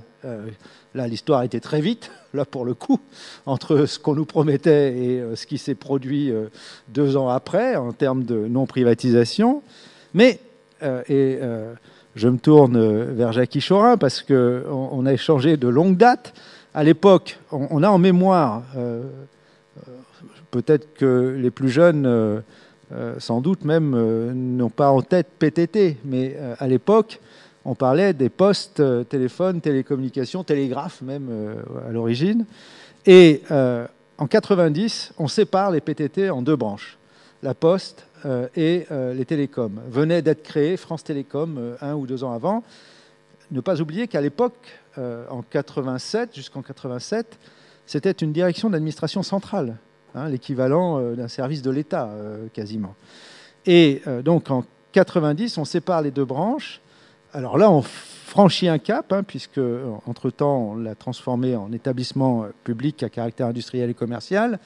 Mais à la différence du secteur de l'énergie, là, c'était un premier pas vers une évolution qui a mis 10 ans. Mais 10 ans après, on a privatisé les télécoms, et aujourd'hui, c'est Orange. Alors, il y a des opérateurs, il y a plusieurs opérateurs. Où est l'avantage du citoyen ou de l'usager? Nul n'est capable de démontrer que le service est meilleur, moins cher aujourd'hui qu'il ne l'aurait été si, comme elle l'avait fait tout au long de l'histoire du développement, depuis le télégraphe jusqu'au téléphone fixe, téléphonie mobile, nul n'est capable de démontrer que l'entité publique n'aurait pas été aussi efficace que le système actuel. On a, à cette époque-là, un peu plus tard, puisque c'est venu un peu de manière décalée, eu l'exemple du transport aérien. On nous a dit, et alors là c'est assez exemplaire, parce que là on a démantelé, si vous vous souvenez, alors là aussi il faut avoir un peu d'âge, mais à l'époque on avait principalement à l'échelle mondiale des compagnies nationales. Et les échanges étaient négociés d'État à État, c'était des créneaux horaires qui étaient échangés et on s'assurait d'un service équilibré entre les différents pays et les dessertes opérées par les différentes compagnies nationales. En France, il y avait Air France et Air Inter. Air Inter était, alors c'était une société anonyme, mais avec un monopole public dont la contrepartie était celle de la péréquation qui avait pour objectif, et c'est ce qui s'est produit, d'assurer un développement de la desserte aérienne sur l'ensemble du territoire de métropole. Tout cela a été démantelé au nom de la libéralisation de la concurrence. Sont venues alors des compagnies privées, alors là aussi vous ne vous en souvenez pas, Air Liberté et d'autres. Tout ça a grosso modo donné lieu à une espèce de comment dirais-je, de lutte acharnée entre les uns et les autres, mais en fait tous les petits ont disparu, Air Inter la première. Et qu'est-ce qui reste aujourd'hui? Une compagnie Air France, qui est une compagnie qui a été privatisée entre-temps. Alors, ça reste malgré tout des compagnies nationales. Ce qui est assez extraordinaire d'ailleurs, c'est que ce montage très artificiel, au final, a fait disparaître un certain nombre de compagnies nationales, mais il en demeure à peu près les mêmes. Hein. Vous avez toujours British Airways, Iberia, la Lufthansa, Air France. Donc, oui, on a changé la nature de l'entreprise, mais au final, est-ce que l'usager en est bénéficiaire? Ce qu'on sait aujourd'hui, c'est qu'on développe ce qu'on appelle le low cost, mais le low cost ne rend pas un meilleur service à l'usager. Il fait surtout pression sur les niveaux de salaire, de conditions de travail des salariés, et on le sait, ces entreprises, on en a eu encore un exemple frappant et très contestable pendant la pandémie, avec une compagnie qui s'appelle pourtant norvégienne, donc Norwegian Airlines, qui est basée en Irlande, qui opère en France, qui a bénéficié des dispositifs d'activité partielle, donc de financement public, et qui au mois de janvier a annoncé purement et simplement qu'elle fermait sa base en France avec la suppression de 300 emplois, après quand même avoir consommé toutes les aides publiques au titre de la crise pandémique. Bon. Donc voilà, oui, tout est affaire de décision politique. Qu'est-ce qu'on veut faire? Est-ce qu'on veut artificiellement changer purement et simplement la nature de l'actionnaire? Mais quand on change la nature de l'actionnaire, on change la nature de celui qui a le pouvoir d'organiser. Et par rapport à ce que expliquait Jackie Chorin à l'instant, sur le risque après coup de la reprise par les collectivités locales en régie publique, qui viendrait alors achever d'une certaine manière ou affaiblir franchement Enedis et achever le démantèlement. On a l'exemple de l'eau. la distribution de l'eau. C'est exactement ce qui s'est passé. Ça a été privatisé très largement. C'est des multinationales, hein, qui, y compris même si elles sont françaises à l'origine. Mais vous avez vu ce qui s'est passé pendant la crise, et c'est très lié à... on en a parlé avec Engie, entre Veolia et Suez, pendant la période de la crise sanitaire, où on a assisté à des opérations actionnariales qui étaient absolument incompréhensibles. On avait à faire face à une pandémie, et pendant ce temps-là, on apprenait que des actionnaires faisaient un jeu de répartition de cartes capitalistiques entre telle et telle entité pour des intérêts qui n'étaient pas le service à rendre et la continuité, la pérennité du service. L'intérêt, il était la rentabilisation actionnariale de l'opération. Et ces entreprises-là sont devenues multi-activités, et on ne sait plus très bien ce qui l'emporte. Mais ce qui était très intéressant, et ça c'est très important pour le sujet qui nous préoccupe aujourd'hui, c'est que dans cette opération Veolia-Suez, il y avait une contrainte européenne qui était de se séparer de la distribution de l'eau au nom d'un risque dit monopolistique. Et on en revient à ce que nous avons dit à plusieurs reprises au ministre de l'économie et des finances, qui nous fait toutes les promesses de garantie qu'entre... Parce que le changement de nom Hercule Grand EDF, l'idée c'était de nous faire croire, on va le dire comme ça, que Hercule, ça y est, on l'avait mis de côté et on allait garantir que tout cela resterait EDF. Mais avec le même schéma. Donc il y a un habillage là. Et la question qu'on lui a faite, alors évidemment on lui a rappelé le gaz, puisqu'il était un des acteurs à l'époque quand même, qui avait fait, dont l'autorité immédiate faisait la promesse d'une non-privatisation, qui n'a pas duré très longtemps, mais on lui a véritablement posé la question, on n'a pas eu la réponse. En quoi le schéma que vous nous dessinez, qui ne répond pas aux contraintes européennes en matière de concurrence, dans l'immédiat, tient à long terme? Et là, on n'a pas la réponse. On nous dit, mais c'est ça, c'est maintenant ou jamais. Oui, mais c'est maintenant, mais après, qu'est-ce qui se passe? Donc voilà, moi je pense que tout est affaire effectivement de volonté politique. Bien sûr qu'on peut faire autrement, à commencer par ce que on vient de dire à l'instant. Quand ça fonctionne, ce qui fonctionne, pourquoi vouloir défaire ce qui fonctionne?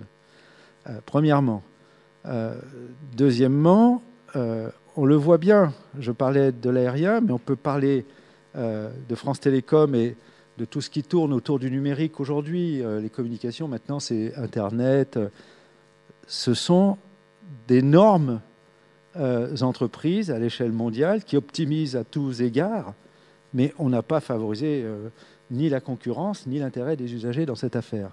Et tant qu'à ce qui est une situation de monopole, je pense, oui, qu'il faut, a fortiori dans une république, dans une démocratie telle que la France, eh bien que ce monopole soit entre les mains de l'intérêt général et donc entre les mains du politique républicain au titre de l'organisation du service du point de vue de l'intérêt général. Et la leçon qu'on peut quand même tirer de ce qui vient de se passer avec cette pandémie, on a beaucoup parlé des premières lignes d'abord, le secteur de la santé, les hôpitaux, puis des deuxièmes lignes, l'approvisionnement, la chaîne alimentaire jusqu'aux caissières. On parlait beaucoup des caissières que tout le monde avait oublié. D'ailleurs, personne ne s'inquiétait du fait qu'elles allaient bientôt toutes disparaître s'il n'y avait pas eu la pandémie, du fait de l'automatisation. Bon. Là, tout d'un coup, on s'est dit, heureusement qu'elles sont encore là, parce qu'il fallait quand même assurer, même si elles n'étaient pas protégées, pas de masque, pas de protection plexi, pas de gel, rappelez-vous, mais il fallait bien que tout un chacun puisse faire ses courses. Mais il y a quand même des secteurs dont personne n'a parlé, et en particulier l'énergie. L'énergie, alors on a eu de la chance, qui plus est, puisque, rappelez-vous, le premier confinement, il faisait plutôt assez beau. D'ailleurs, tout le monde se plaignait d'être enfermé alors qu'il faisait très beau au mois de mars-avril. Il n'y a pas eu de phénomène météorologique violent qui aurait justifié une intervention immédiate pour assurer la continuité du service. Mais elle l'aurait été.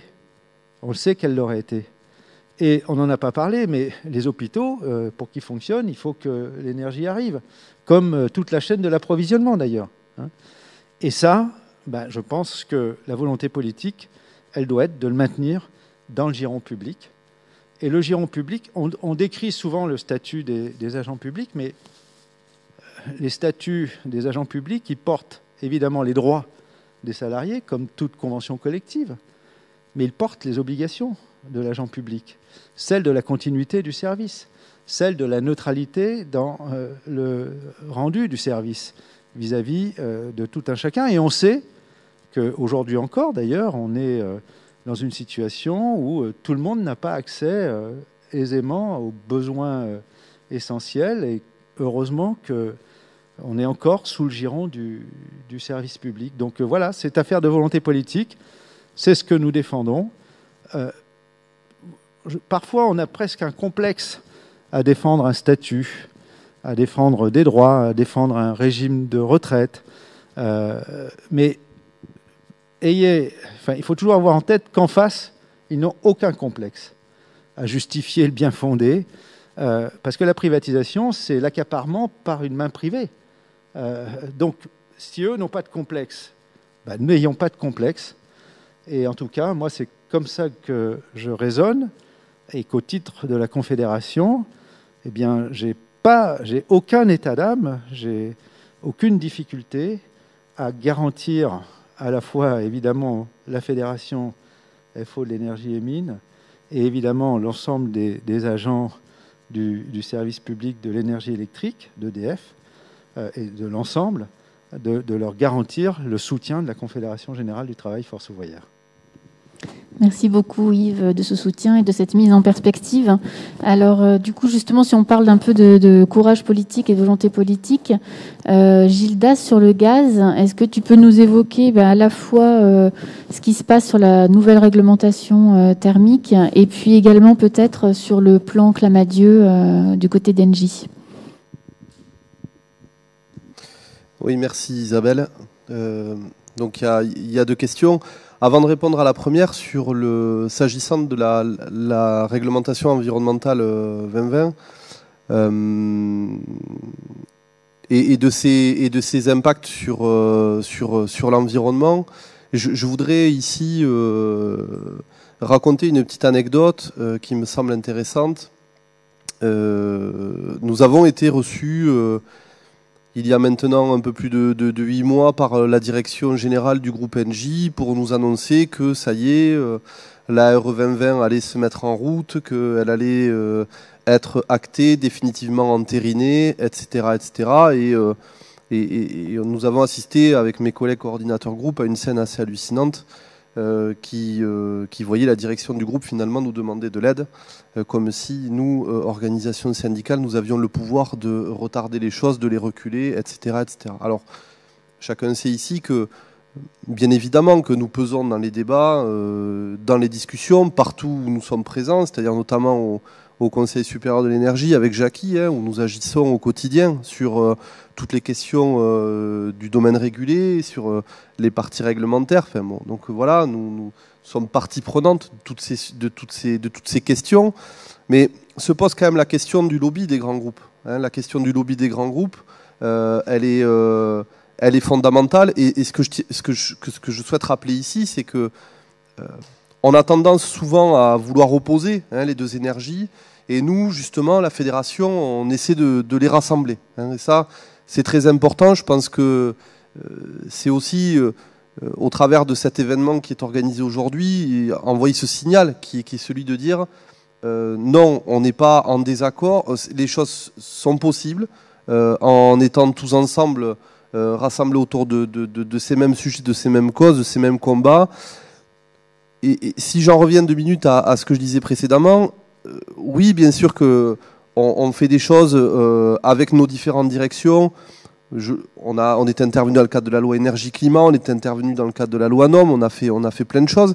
Ce qui est assez hallucinant, c'est de voir une direction qui par moment est un petit peu aux abois ou voire aux abonnés absentes et qui nous demandent en gros de faire le travail un petit peu à leur place. Voilà, c'est un petit peu ce que je voulais dire en préambule. Pas pour dénigrer qui que ce soit, pas pour qu'on soit en opposition systématique avec les différentes directions, mais juste pour donner quelques éléments de contexte qui nous rappellent quand même que dans le terme de partenaires sociaux, on aime à rappeler que oui, on est des partenaires sociaux, mais pas que quand ça arrange finalement les uns et les autres. C'est au quotidien et c'est bon de le rappeler quand même de temps en temps. Donc s'agissant de la RE 2020, pour répondre à la question de manière un petit peu plus précise et qui avait attrait aux conséquences environnementales sur cette nouvelle réglementation et sur les gaz verts, parce que c'est de ça dont il s'agit. Donc finalement, à partir du moment où les seuils de CO2 qui sont ceux définis par la réglementation environnementale 2020 ne prennent pas en compte le développement des gaz verts, on ne peut pas raisonnablement penser que cela ait du sens en fait. Pourtant, ces dernières années, c'est toute la filière gaz qui est mobilisée dans le développement des réseaux, dans les nouveaux modes de stockage ou encore de la recherche et du développement des nouvelles technologies pour amorcer le remplacement du gaz fossile et des gaz renouvelables. Pour FO, ces gaz verts répondent pourtant aux grands enjeux environnementaux et doivent trouver leur place dans le nouveau modèle économique du développement durable au sein d'un mix énergétique diversifié avec une interconnexion des réseaux de production d'électricité et celle des réseaux de transport, de stockage et de distribution gazier. Voilà cette interconnexion qu'on met en avant en permanence et c'est ce que je disais quand il fallait impérativement qu'on trouve dans ce mix énergétique la place des électriciens et gaziers ensemble et pas en opposition. Ensuite, pour répondre à ta deuxième question, Isabelle, s'agissant du plan Clamadieu, pour celles et ceux qui ont suivi l'actualité du groupe Engie ces dernières années, le groupe a initié dans ses orientations stratégiques une réorganisation, une réforme profonde de ses activités, puisqu'elle a choisi de procéder à ce qu'on appelle, nous, un démantèlement du groupe. C'est-à-dire que, voilà, on a séparé de manière définitive toutes les activités de service de celles des activités dites historiques de Gaz de France. Donc vous allez avoir maintenant, dans le schéma organisationnel proposé par le groupe, qui a été entériné du coup la semaine dernière, c'est tout récent par le comité d'entreprise européen, puisqu'un avis a été rendu en ce sens, un avis défavorable unanime de toutes les organisations syndicales, avec d'un côté ce qu'on appelle le Bright, c'est le nom de code qui a été donné à ce nouveau groupe qui va regrouper du coup toutes les activités de service, avec des grosses entreprises comme Engie Ineo ou comme Engie Axima. Donc c'est un groupe qui va peser plus de 70 000 salariés à l'échelle mondiale, soit pour être vendu, cédé partiellement ou totalement, soit pour être introduite en bourse. On ne sait pas encore le schéma qui sera retenu. En tout état de cause, aujourd'hui, il est clair qu'on a quand même une pensée pour nos collègues qui, du coup, vont certainement devoir faire face a priori à des profonds changements à nouveau organisationnels, fonctionnels, ne sachant pas à quelle sauce ils vont être mangés, entre guillemets, si je puis me permettre. Voilà, quels sont les acteurs qui pourraient être intéressés potentiellement? C'est des groupes comme Vinci, c'est des groupes comme Eiffage ou encore Bouygues. Voilà, ces grosses sociétés qui sont très implantées dans ces domaines dits de services. Alors, ce qui était très important de rappeler aussi, et ce qui est intéressant de rappeler, c'est que il y a encore un an ou un an et demi, lorsque notre ancienne directrice générale, Isabelle Kocher, était à la tête de notre groupe, elle rappelait à chaque fois que c'était nécessaire que les activités de service avaient une place centrale dans notre groupe et que notre business model était du coup pérenne grâce à ces activités de service. Bon, que nenni, il n'en est rien. Maintenant, le démantèlement du groupe est en marche, vous l'avez compris. l'autre partie du groupe qui reste ce que l'on appelle le New NG, hein, qui n'a pas de nom lui non plus. Hein, c'est le New NG, c'est cette structure dans laquelle va se retrouver toutes les activités d'infrastructure gazière, que sont le GRT, que sont GRDF, que sont Storengy pour le stockage, ou NGSA, où sont logées toutes les activités de corporate et le commercialisateur, sans oublier LNG. Voilà, donc en gros, on refait ce qui était fait à l'époque, hein, c'est-à-dire que faire et défaire, c'est toujours travailler, comme disaient certains. Et donc le groupe, vous l'avez compris, veut se recentrer sur ces activités dites de renouvelables, hein, sur ces activités de valeur ajoutée, hein, mais les acteurs sont nombreux, vous l'avez compris, hein, Total Energy a pris un virage à 360 sur ces questions-là. Nous, clairement, on se sent un petit peu en danger. On se sent en danger parce que du coup, en ayant morcelé le groupe de cette manière, on n'est pas à l'abri d'une OPA. Voilà, je le dis clairement. Hein. C'est sûr que certains aiment à rappeler, et au plus haut niveau de l'État, qu'il y a aujourd'hui un acteur dans l'énergie de trop. Voilà. Est-ce que c'est Engie, est-ce que c'est Total, est-ce que c'est EDF, je ne sais pas, mais je vous laisse ça à votre propre réflexion. Donc c'est vrai que les activités IEG au sein du groupe Engie, les salariés se sentent en danger à juste titre. En tout cas, nous, sachez que on porte ces sujets-là au plus haut niveau, qu'on est impliqué, investi avec tous les collègues au quotidien sur ces questions-là, qu'on fera tout notre possible pour tenter de maintenir un niveau d'emploi IEG statutaire conséquent dans cette nouvelle structure. Voilà, le renouvelable, tout le monde veut en faire. Donc, écoutez, il faut qu'on... Il n'y a plus qu'à. Hein. Voilà, maintenant, on verra quelle est la part de responsabilité de la direction dans sa politique industrielle. Voilà, maintenant, vous le savez, hein, qui est basé principalement sur des rotations d'actifs. Voilà, il faudra voir si on assiste à de nouvelles sessions de nos bijoux de famille, entre guillemets.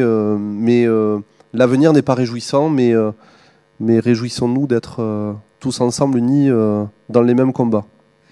Merci beaucoup. Merci beaucoup, Gildas. Alors, une dernière question avant de passer à celle des auditeurs. Alain, on voit avec toutes ces interventions en fait, que les voyants sont au rouge et donc arrivent les grandes vacances. Alors, est-ce que ça va être l'été de tous les dangers ? Eh bien, je pense qu'on attend tous cet été, ne serait-ce que parce que on espère, et a priori c'est ce qui va se passer, on va retourner à nos libertés individuelles retrouvées qui étaient suspendues par la clause sanitaire. Mais effectivement, j'ai quelques cheveux blancs, donc on devine que j'ai vécu déjà quelques expériences à la fois dans le monde syndical et dans le monde, par rapport au combat qu'on peut mener. Cet été, ce début d'été, cette fin de printemps ressemble beaucoup à la période que nous avons vécue en 2004, qui était celle donc qui a vu le débat politique sur la transformation donc d'EPIC, de fameux les EPIC qui étaient EDF et Gaz de France, en société anonyme. Et il y avait eu effectivement toute une agitation au printemps et en amont sur effectivement le débat et donc on avait pris part à la bataille d'une manière importante, assez importante pour qu'on ait eu l'impression au mois de mai-juin que on avait presque gagné, qu'on était sur le point que le gouvernement était sur le point de renoncer. Et puis ce qui s'était passé en 2004, c'est que en juillet, une annonce avait été faite, oui, ça va se faire, et puis la loi a été votée en août. C'est comme ça que ça s'est passé en 2004. Et aujourd'hui, ce scénario, il n'est pas à écarter. On le voit bien, le pouvoir politique. Donc encore une fois, peut-être il est bon de rappeler que lorsqu'on a rencontré Bruno Le Maire, autant la première fois il a dit c'est mon projet, c'est le grand EDF, que la dernière fois où on l'a croisé, il nous a dit je vais aller rendre compte de mon mandat au président de la République parce que la décision est sur son bureau. Et que donc on voit bien qu'aujourd'hui, ce qui se passe un peu dans les médias sur différents sujets, le pouvoir est à la recherche de je ne sais pas trop quoi d'ailleurs. Mais en tout cas, on voit bien que on est une période charnière et que les périodes estivales, c'est un peu comme les augmentations des diverses choses entre Noël et Jour de l'An. On sait bien que les gouvernements ont toujours mis à profit ces périodes où on baisse la garde, où on est sur la serviette à la plage ou je ne sais trop où, en tout cas à penser à autre chose. Donc voilà, pour notre part, nous, on est tout à fait conscient qu'il ne faut pas baisser la garde. C'est une des raisons pour lesquelles on a pensé organiser cette journée pour entretenir à la fois pour permettre d'avoir un débat au plus près des questions que se posent les unes et les autres, mais aussi parce que il se fait des choses, hein, dans le cadre de l'interfédéral, il se fait des choses. Pour nous, ce qui nous concerne, on pense qu'il pourrait se faire plus de choses. On fait avec les moyens que nous donnent les électriciens et gaziers dans une période qui n'est pas facile pour mobiliser les uns les autres. Encore une fois, on utilise les différents leviers du rapport de force que peuvent représenter à la fois la presse, les médias, la participation au débat dans lesquels pèsent maintenant aussi les parlementaires. Mais effectivement, je pense que c'est pas le moment de baisser la garde parce que on n'est pas à l'abri. Chacun sait aussi qu'on est dans un calendrier politique. Qu'on vient de terminer des régionales, enfin des élections plutôt locales, ciblées locales, mais qui sont un test quand même par rapport à la prochaine échéance, qui est celle donc des présidentielles. Alors moi je dis ça très tranquillement, hein, parce que nous, Force ouvrière, on s'inscrit pas on n'inscrit pas notre action syndicale dans ces batailles politiques, mais on sait que par rapport à ceux qui prennent des décisions sur les grands sujets comme ceux qui nous préoccupent aujourd'hui, le calendrier politique pèse pour beaucoup. On sait par exemple que sur la question de l'hydraulique, la question de l'hydraulique est un des morceaux du dossier Hercule, donc avec cette potentielle mise en quasi-régie, donc déconnexion du groupe EDF, en tout cas dans sa forme actuelle. On sait bien que l'enjeu politique pour le président Macron, il va devenir président de l'Europe au 1er janvier. Et qu'il n'a pas envie de prendre la présidence de l'Europe avec une injonction de l'Europe contre l'État français. Voilà. Donc on sait pertinemment que le calendrier se resserre et que c'est maintenant que la décision pourrait être prise sur cette question-là, et comme sur celle d'Hercule. Donc c'est pour ça que nous, on pense que sans jouer sur les mobilisations à répétition des salariés, il est utile d'utiliser tout ce qui est en notre pouvoir d'organisation syndicale, le pouvoir d'informer, le pouvoir de mobiliser, le pouvoir de travailler, donc encore une fois avec la presse, avec les élus, ce qui sera fait encore une fois dans le cadre de l'interfédéral jeudi 1er juillet. On a une conférence de presse commune avec les autres fédérations syndicales et les oppositions, donc à laquelle se sont inscrites un grand nombre d'agences de presse, hein, et de toute nature, et beaucoup d'économiques, hein, parce que la question elle est importante. Donc pour nous, effectivement, on aspire, les militants syndicaux sont comme les salariés de nos industries, ils aspirent à du repos, à un repos estival, mais on a pris le parti de poursuivre l'action et la mobilisation pour pas laisser croire à ceux qui vont décider de notre bonheur à notre place qu'on a baissé la garde. Pour nous, clairement, la garde n'allait pas baisser. Donc oui, été de tous les dangers. Oui, les semaines qui viennent là, les jours peut-être même. Hein, certains parlent d'annonces imminentes. Hein. Il faut se battre. Une bataille, elle n'est pas perdue avant de l'avoir livrée. Et nous, on est en pleine bataille. On aimerait que la victoire finale, ça soit le retrait d'Hercule. En tout cas, toutes les batailles intermédiaires pour nous sont bonnes à prendre. Et c'est ce qu'on essaye de se faire dans la période qui est la nôtre. Merci Alain. Alors du coup, beaucoup de questions. Vous êtes nombreux aujourd'hui à nous suivre, hein, plus d'1 millier. Donc merci beaucoup. Donc on va avoir le temps de poser quelques questions venues des auditeurs. Alors, une première question, je crois, qui brûle beaucoup de lèvres.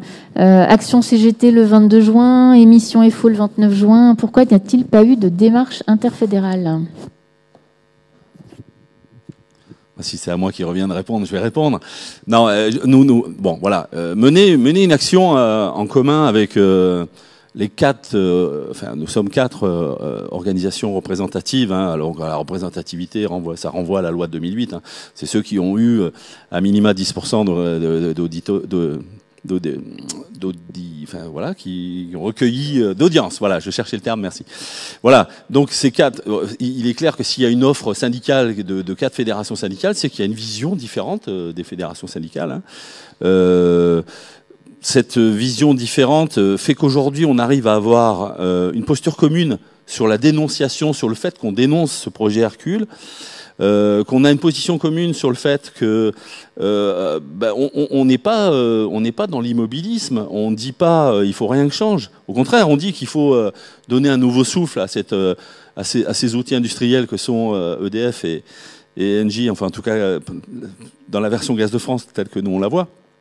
Il faut donner un nouveau souffle parce qu'encore une fois, il y a la question de la transition énergétique qui est très importante, il y a la précarité énergétique, les sujets sont de nature à ce qu'effectivement il ne faut pas rester dans l'immobilisme.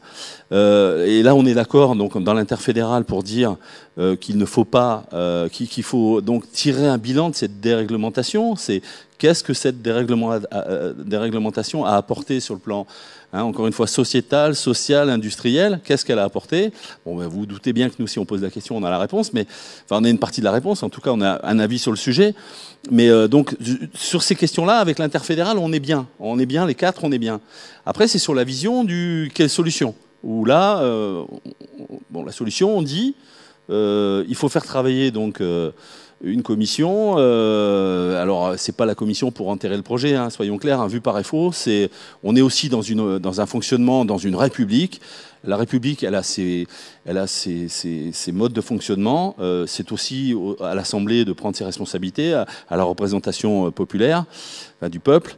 Donc aujourd'hui, qu'on le veuille ou non, il y a des institutions qui permettent d'avoir un débat posé avec des visions long terme. Moi, je suis par exemple très attaché à la 3e Assemblée, qui est le Conseil économique et social et environnemental, qui permet de poser les choses objectivement, qui permet d'avoir une véritable vision sur ce que doit être notre secteur sur le long terme. Bon, jusque-là, avec les autres fédérations syndicales, on s'entend. Après, chacun a ses sensibilités, notamment sur la manière de mobiliser. Et donc, quand on a discuté entre nous, effectivement, la CGT, elle a aussi sa façon d'être, qui est la sienne. Moi, je respecte profondément. Elle a un mandat qui lui est donné par ses adhérents. Et précisément sur le 22 juin, parce que la question est posée du 22 juin, il n'y a pas eu convergence entre le mandat qu'avait la CGT de la part de ses troupes et l'interfédéral, les 3 autres fédérations, dont la nôtre, qui est sur cette question-là. D'abord parce qu'on n'y a été quand même que moyennement invité, ou tout à fait au dernier moment. Hein, ça s'est construit sans vraiment nous en parler. Donc bon, c'est toujours délicat de s'inscrire dans quelque chose qui, au final, n'a pas forcément la vocation que l'interfédéral porte. Donc bon, ceci dit, moi je souhaite pas qu'on parle des choses qui divisent. Hein. Encore une fois, il y a des choses qui vont se faire là dans le cadre de l'interfédéral. Nous, on est moteur et on crée toutes les conditions. On était encore en interfédéral lundi matin. On crée les conditions pour pas que cette interfédérale, qui est une force, encore une fois, cette interfédérale, le fait que ces 4 fédérations syndicales représentatives qui ont des sensibilités différentes, qui ont une vision différente, mais à l'image de ce qu'est le personnel de nos entreprises, hein, tout le monde, on n'est pas dans la pensée unique, donc on arrive à construire cette définition commune de comment on conduit cette action de l'interfédérale, et c'est nécessaire, et c'est un des facteurs de réussite. Quand l'interfédéral s'est saisi du sujet il y a 2 ans, hein, parce que Hercule, c'était il y a 2 ans, un peu plus maintenant, et qu'il y a eu une période un peu de mise en sommeil, et puis qu'en novembre, on s'est retrouvé en disant « Attention, on a des échos, il y a des projets imminents », le fait que l'interfédéral...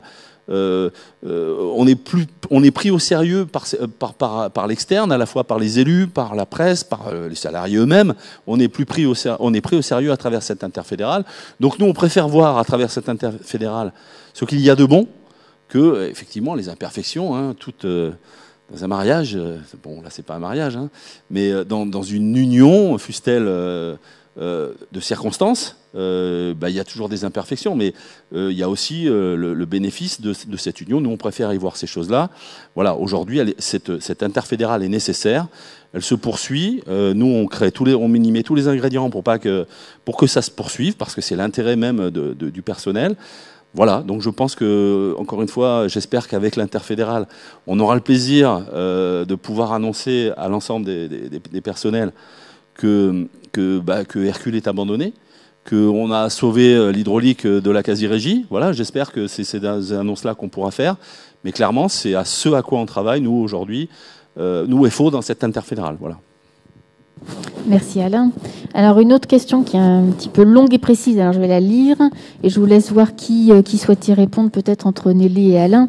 Alors face à un président d'EDF qui multiplie les décisions plutôt négatives vis-à-vis des agents et de l'avenir de l'entreprise, Hercule, intéressement, etc., y a-t-il un moyen, au-delà de la grève, qui ne cible que des faits spécifiques, pour le personnel de dénoncer ou de montrer sa défiance vis-à-vis du dirigeant en place ? On peut le faire à plusieurs voies. Moi, oui, je dis oui, il y a un moyen. Syndiquez-vous. Voilà. L'union fait la force. C'est une réalité. Moi, j'aime prendre comme exemple. Vous savez, j'ai passé une grande partie de mon existence dans un pays qui s'appelle la Dordogne, le pays où la préhistoire prend toute sa place. Si nos anciens voulaient manger du mammouth, ils ne pouvaient pas s'y attaquer tout seuls au mammouth. Il faut s'y mettre à plusieurs. Donc, bon, les mammouths ont différentes figures aujourd'hui, effectivement, pour répondre. Alors Lévy, moi, j'aime pas personnaliser les choses. Hein. Le président d'EDF, bon, j'en suis en plus, j'ai beaucoup d'ancienneté dans cette entreprise. J'en ai vu passer. Les présidents, voilà, ce sont des hommes qui acceptent de prendre une mission. Lévy, il a accepté de prendre une mission. Sa feuille de route, elle est relativement claire. Ses marges de manœuvre, à mon avis, sont relativement faibles. Donc il ne faut pas personnaliser. Je pense qu'il faut plutôt personnaliser le commanditaire. Enfin, il ne faut pas se tromper de cible. C'est le commanditaire. Aujourd'hui, par exemple, on parle de l'intéressement, on parle des salaires, de la rémunération. EDF, FO, nous, on est particulièrement attachés, vous le savez. Certains nous qualifient encore de temps en temps de syndicat de la feuille de paye. Moi, ça ne me gêne pas qu'on nous qualifie de syndicat de la feuille de paye. On est bien plus que ça. Mais la réalité, c'est quoi? C'est que le président d'il y a 15 ans... son directeur financier, mais au-dessus de lui, les actionnaires, donc l'État, quelque part, lui disait, cette année, tu pourras faire en sorte que l'ensemble des augmentations que tu peux attribuer fasse qu'il y ait une 4% d'augmentation de la masse salariale. Aujourd'hui, notre président, et quel que soit son nom, le même directeur financier, alors c'est pas le même, c'en est un autre, et le représentant de l'actionnaire lui dit, c'est plus 4% maintenant que tu peux donner, mon ami, c'est 2%. Vous voyez ce que je veux dire. C'est quand vous avez 4 à donner, c'est pas la même chose que quand vous avez 2. Et ces marges de manœuvre, on le voit bien, c'est d'essayer alors c'est en nous invitant à travers une négociation de branche à regarder comment on peut redistribuer différemment, comment on peut travailler les choses différemment. Mais les marges de manœuvre, elles sont très faibles. Donc encore une fois, et je sais pas si Nelly veut compléter, mais sur qu'est-ce qu'on peut faire face à ça? Encore une fois, c'est ce qui est marqué là derrière moi. Agir, ne pas subir. Agir, ne pas subir, c'est d'abord préférer être jugé sur ce qu'on fait que ce qu'on ne fait pas. Ne pas oublier que collectivement, on est plus fort qu'individuellement. Et puis, ne pas baisser les bras. Et moi, j'ai aussi, je pense que nous sommes des syndicalistes. Je prends souvent l'exemple, quand je m'adresse à des novices, entre guillemets, parce que c'est pas une histoire d'âge, de ce qu'est le droit du travail et les droits qui sont faits aux salariés. Il n'y a pas un patron qui s'est réveillé un matin en disant « Tiens, je vais créer le code du travail, je vais inventer les 5 semaines de congés payés ». Tout ça, c'est le fruit d'un combat. Alors le combat, c'est pas un gros mot, c'est un combat qui peut être, dans un premier temps, on revendique, on peut se mobiliser sous une forme ou sous une autre. On l'a vu, les médias, c'est une forme de mobilisation. Mais le code du travail, c'est pas né du fruit de l'amour, c'est né d'un combat.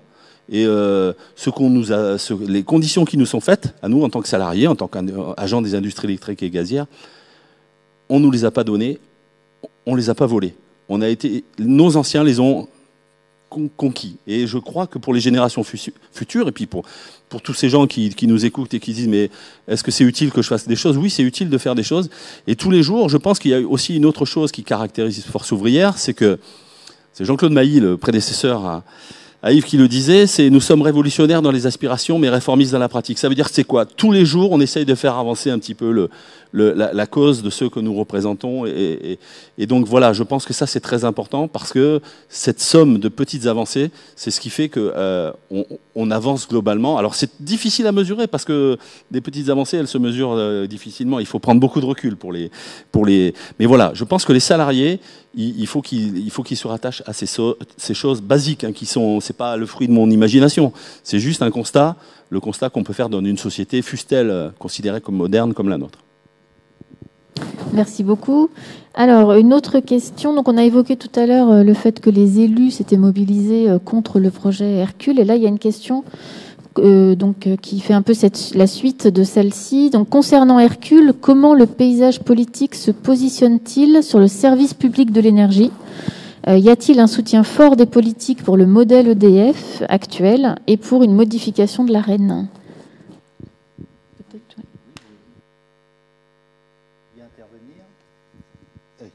Merci. Oui, quelques mots. Alors, le spectre politique en matière de soutien d'EDF, il est relativement large. Il part sur la droite républicaine du groupe LR, en tout cas d'une partie du groupe LR, ceux qui sont plutôt de tradition gaulliste, historique. Et puis il va jusqu'à la gauche, et puis dans les différentes, chapelles de la gauche. Sans doute aussi une partie du centre, des gens comme Bayrou et tout ça ne sont pas insensibles, loin s'en faut aux questions de service public. Donc en fait, la question du service public, elle transcende largement les partis politiques. Alors, je ne parle pas de La République En Marche, parce que La République En Marche, je ne sais pas si c'est un parti. Et puis chaque fois qu'on les a vus, ça ressemblait plus à la voix de son maître, mais c'est sans doute aussi la logique intrinsèque d'un groupe qui est au pouvoir. C'est-à-dire que on a toujours eu beaucoup plus d'écoute dans les groupes parlementaires lorsqu'ils étaient dans l'opposition. Ils nous font toujours beaucoup de promesses. Quand ils sont dans l'opposition, ils ont beaucoup plus de mal à les satisfaire lorsqu'ils deviennent dans la majorité. Donc ça, c'est pas forcément, mais sur le spectre du service public, oui. Sur le modèle EDF, encore faudrait-il qu'on se mette d'accord sur c'est quoi le modèle EDF. Qu'est-ce qu'on attend d'EDF? Aujourd'hui, je ne sais pas si quelqu'un, même au sein des pouvoirs publics, est capable de nous dire ce qu'on attend d'EDF. On attend quoi? On attend qu'on produise une électricité le meilleur marché. On attend qu'on prépare l'avenir. Mais de quel avenir parle-t-on? Moi, je suis été vendredi au débat sur RTE pour savoir le mix de 2050, c'est quoi? Est-ce que c'est des EPR de façon non négligeable? Est-ce que c'est des renouvelables? Aujourd'hui, c'est pratiquement 50% de renouvelables si on veut tenir l'objectif de neutralité carbone. Mais voilà, c'est quoi? Qu'est-ce qu'on attend d'EDF? Quel est le mix électrique? Donc déjà, moi, si je ne sais pas le mix électrique d'EDF, j'ai quand même une certaine difficulté. Soit dit en passant, les conséquences pour le statut, pour l'entreprise, sont quand même pas minces. Aujourd'hui, j'ai 220 000 travailleurs dans le nucléaire. Et donc, j'ai une entreprise publique à 66-67 000 personnes, plus Enedis, plus RTE, plus un certain nombre d'autres filiales qui sont au statut. Mais EDF Renouvelable n'est pas au statut. Alors, ils sont que 400, mais ils ne sont pas au statut.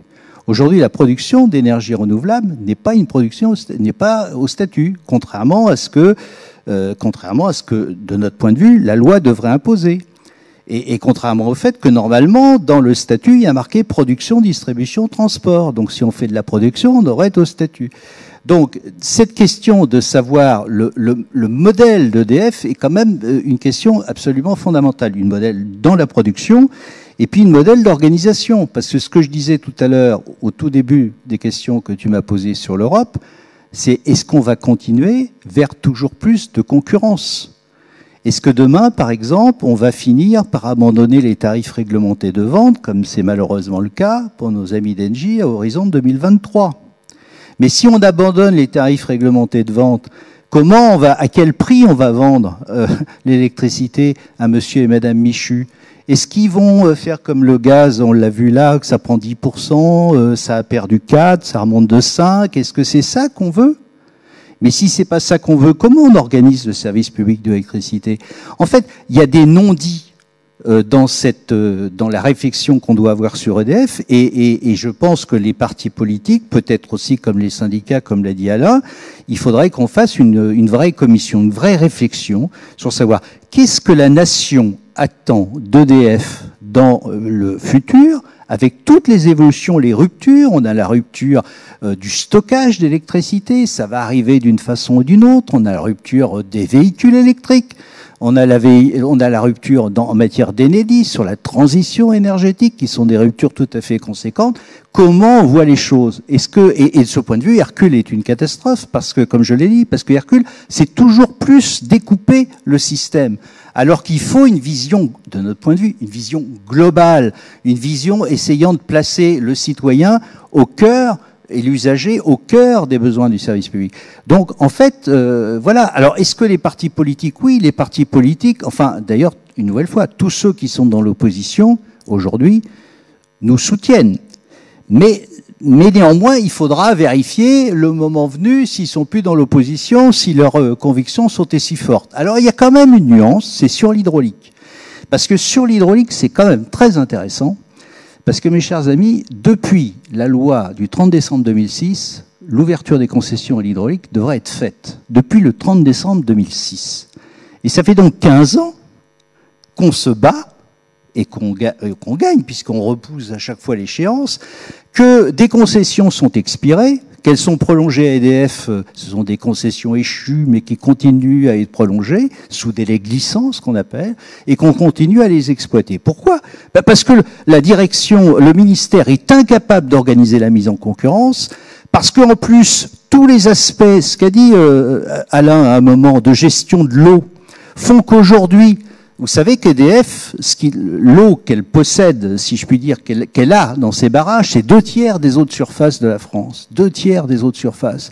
Donc la ressource en eau, dans une période de réchauffement climatique, devient de plus en plus centrale. Il y a le multi-usage de l'eau, il y a le tourisme, il y a l'irrigation, il y a ainsi de suite. Et donc ils ont fini par s'apercevoir que ça posait quand même un problème, et qu'en plus ils sont affichus capables de s'organiser. Ils n'ont pas les moyens. Songez qu'ils ont demandé au service d'EDF, à un moment, de préparer l'ouverture à la concurrence qui était censée nous faire perdre des parts de marché, parce qu'ils n'avaient plus les personnels dans les services capables d'organiser cette mise à la concurrence. Songez qu'on en est arrivé jusque-là. Donc l'hydraulique, c'est intéressant parce que finalement, c'est un exemple où on voit qu'ils ont voté. C'est un gouvernement de droite qui l'a voté. Et après, c'est Manuel Valls, en 2014, qui a créé la Commission européenne pour dire oui, je vais mettre en œuvre l'ouverture des marchés. Et c'est d'ailleurs pour ça que la Commission européenne, en 2015, puis en 2018, a mis en demeure la France, parce qu'elle a dit vous vous foutez de nous.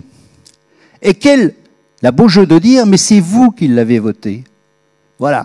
Donc, mes chers camarades, tout ça pour dire que, en définitive, voilà, il y a un exemple, là, qui est transpartisan, qui montre que, en définitive, les idées, le combat, l'alliance avec entre les personnels, les usagers, les collectivités locales au plus près du terrain, a fait qu'aujourd'hui, je ne connais plus grand monde.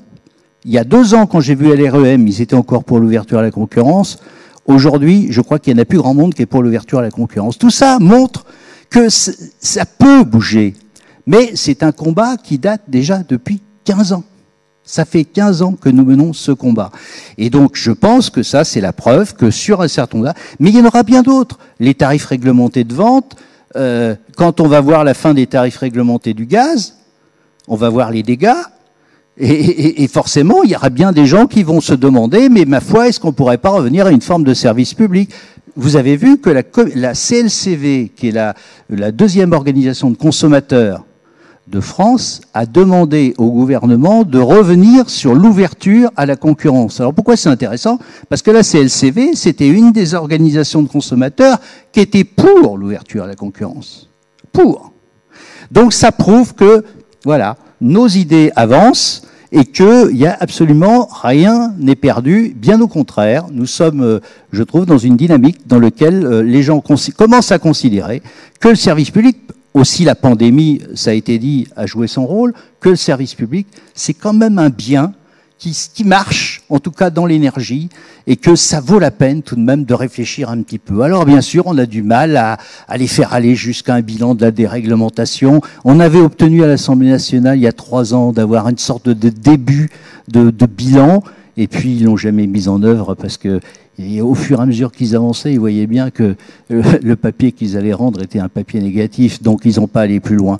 Mais moi, je ne désespère pas d'arriver à ça, parce qu'il y a un moment, quand on met les choses sur la table, quand on pointe les réalités, quand on pointe les dérives, eh ben, on s'aperçoit quand même que depuis longtemps qu'on se bat sur ces principes, eh ben, nous avions et nous avons largement raison. Voilà, je ne sais pas si j'ai bien répondu, mais en tout cas, je suis optimiste sur le fait qu'il y a un certain nombre d'élus, il y a un certain nombre d'associations qui aujourd'hui se rendent compte que, alors qu'elles avaient professé le contraire, se rendent compte que finalement, l'ouverture des marchés, c'est quand même pas la meilleure des choses. Merci beaucoup, Jackie. On va arriver à la fin de l'émission bientôt, donc je propose éventuellement, si Alain a un petit mot à dire aux auditeurs avant de conclure, voilà, tu peux, c'est à toi. Bon, pas grand-chose. Enfin voilà, je pense que la séquence a été assez longue, assez riche en informations. Hein. Je voudrais rassurer Jackie. Tu dis toujours des choses intéressantes, Jackie. Voilà. Non, moi, je pense que ce qu'on a voulu, alors c'est une première pour notre organisation hein, d'organiser une réunion sous cette forme-là. Il y aura probablement des choses, des conséquences à en tirer parce qu'on a la volonté de poursuivre avec ce modèle. Hein. Alors, ça a été dit directement ou indirectement, mais la pandémie est un accélérateur de transformation et parmi ces transformations, il y a la nécessité pour les organisations syndicales de rester à proximité des salariés qui sont de moins en moins dans les entreprises. Hein, chacun peut le constater. Donc voilà, pour nous, la volonté de maintenir notre niveau d'efficacité dans le combat contre des projets tels que ceux qu'on vient de décrire, et le combat aussi pour l'amélioration des conditions de travail. Un de nos fondamentaux, c'est préserver l'intégrité physique et morale des salariés. Je pense que voilà, il faudra qu'on poursuive sur cette voie-là. Donc on compte. Bon, il y a l'équipe fédérale ici dans cette salle. Je pense que chacun pourra participer dans des futures réunions de ce format-là ou d'un autre format, mais en tout cas, il faut qu'on se rende efficace à travers les nouveaux outils. Voilà, c'est la volonté de la fédération. Alors certainement une façon perfectible de faire. En tout cas, agréable à vivre en tant qu'intervenant. Je trouve, certainement que vu de l'autre côté, c'était un peu long. Peut-être on pourra discuter du format des 2 heures. Mais voilà, l'intérêt à le faire, je pense, à démocratiser, à populariser ce qu'on porte, pourquoi on le porte, le sens de notre action, la nécessité de ne jamais baisser les bras. Et il n'y a pas longtemps, un journaliste m'a interrogé, c'est quoi le message que vous voudriez faire passer aux gens qui vous écoutent ? Le message est simple, croyez en vous-même déjà, et quand on croit en soi et qu'on adhère à une belle cause et à une organisation syndicale telle que la nôtre, tous les rêves sont permis. Merci beaucoup Alain et vraiment merci à tous les 4 et puis à Yves qui a dû nous quitter pour vous être prêté au jeu aujourd'hui de ce premier live de l'info. Effectivement, on espère qu'il y en aura d'autres. Merci à tous d'avoir été auditeurs de ce live, d'avoir posé des questions. D'être resté, on espère, les 2 heures et de rester mobilisés contre Hercule, contre le plan Clamadieu et toutes les difficultés qu'on peut avoir et qu'on a vues aujourd'hui dans ce live. Et donc, on va continuer à agir, à ne pas subir. Et à très bientôt pour un nouveau live de l'info.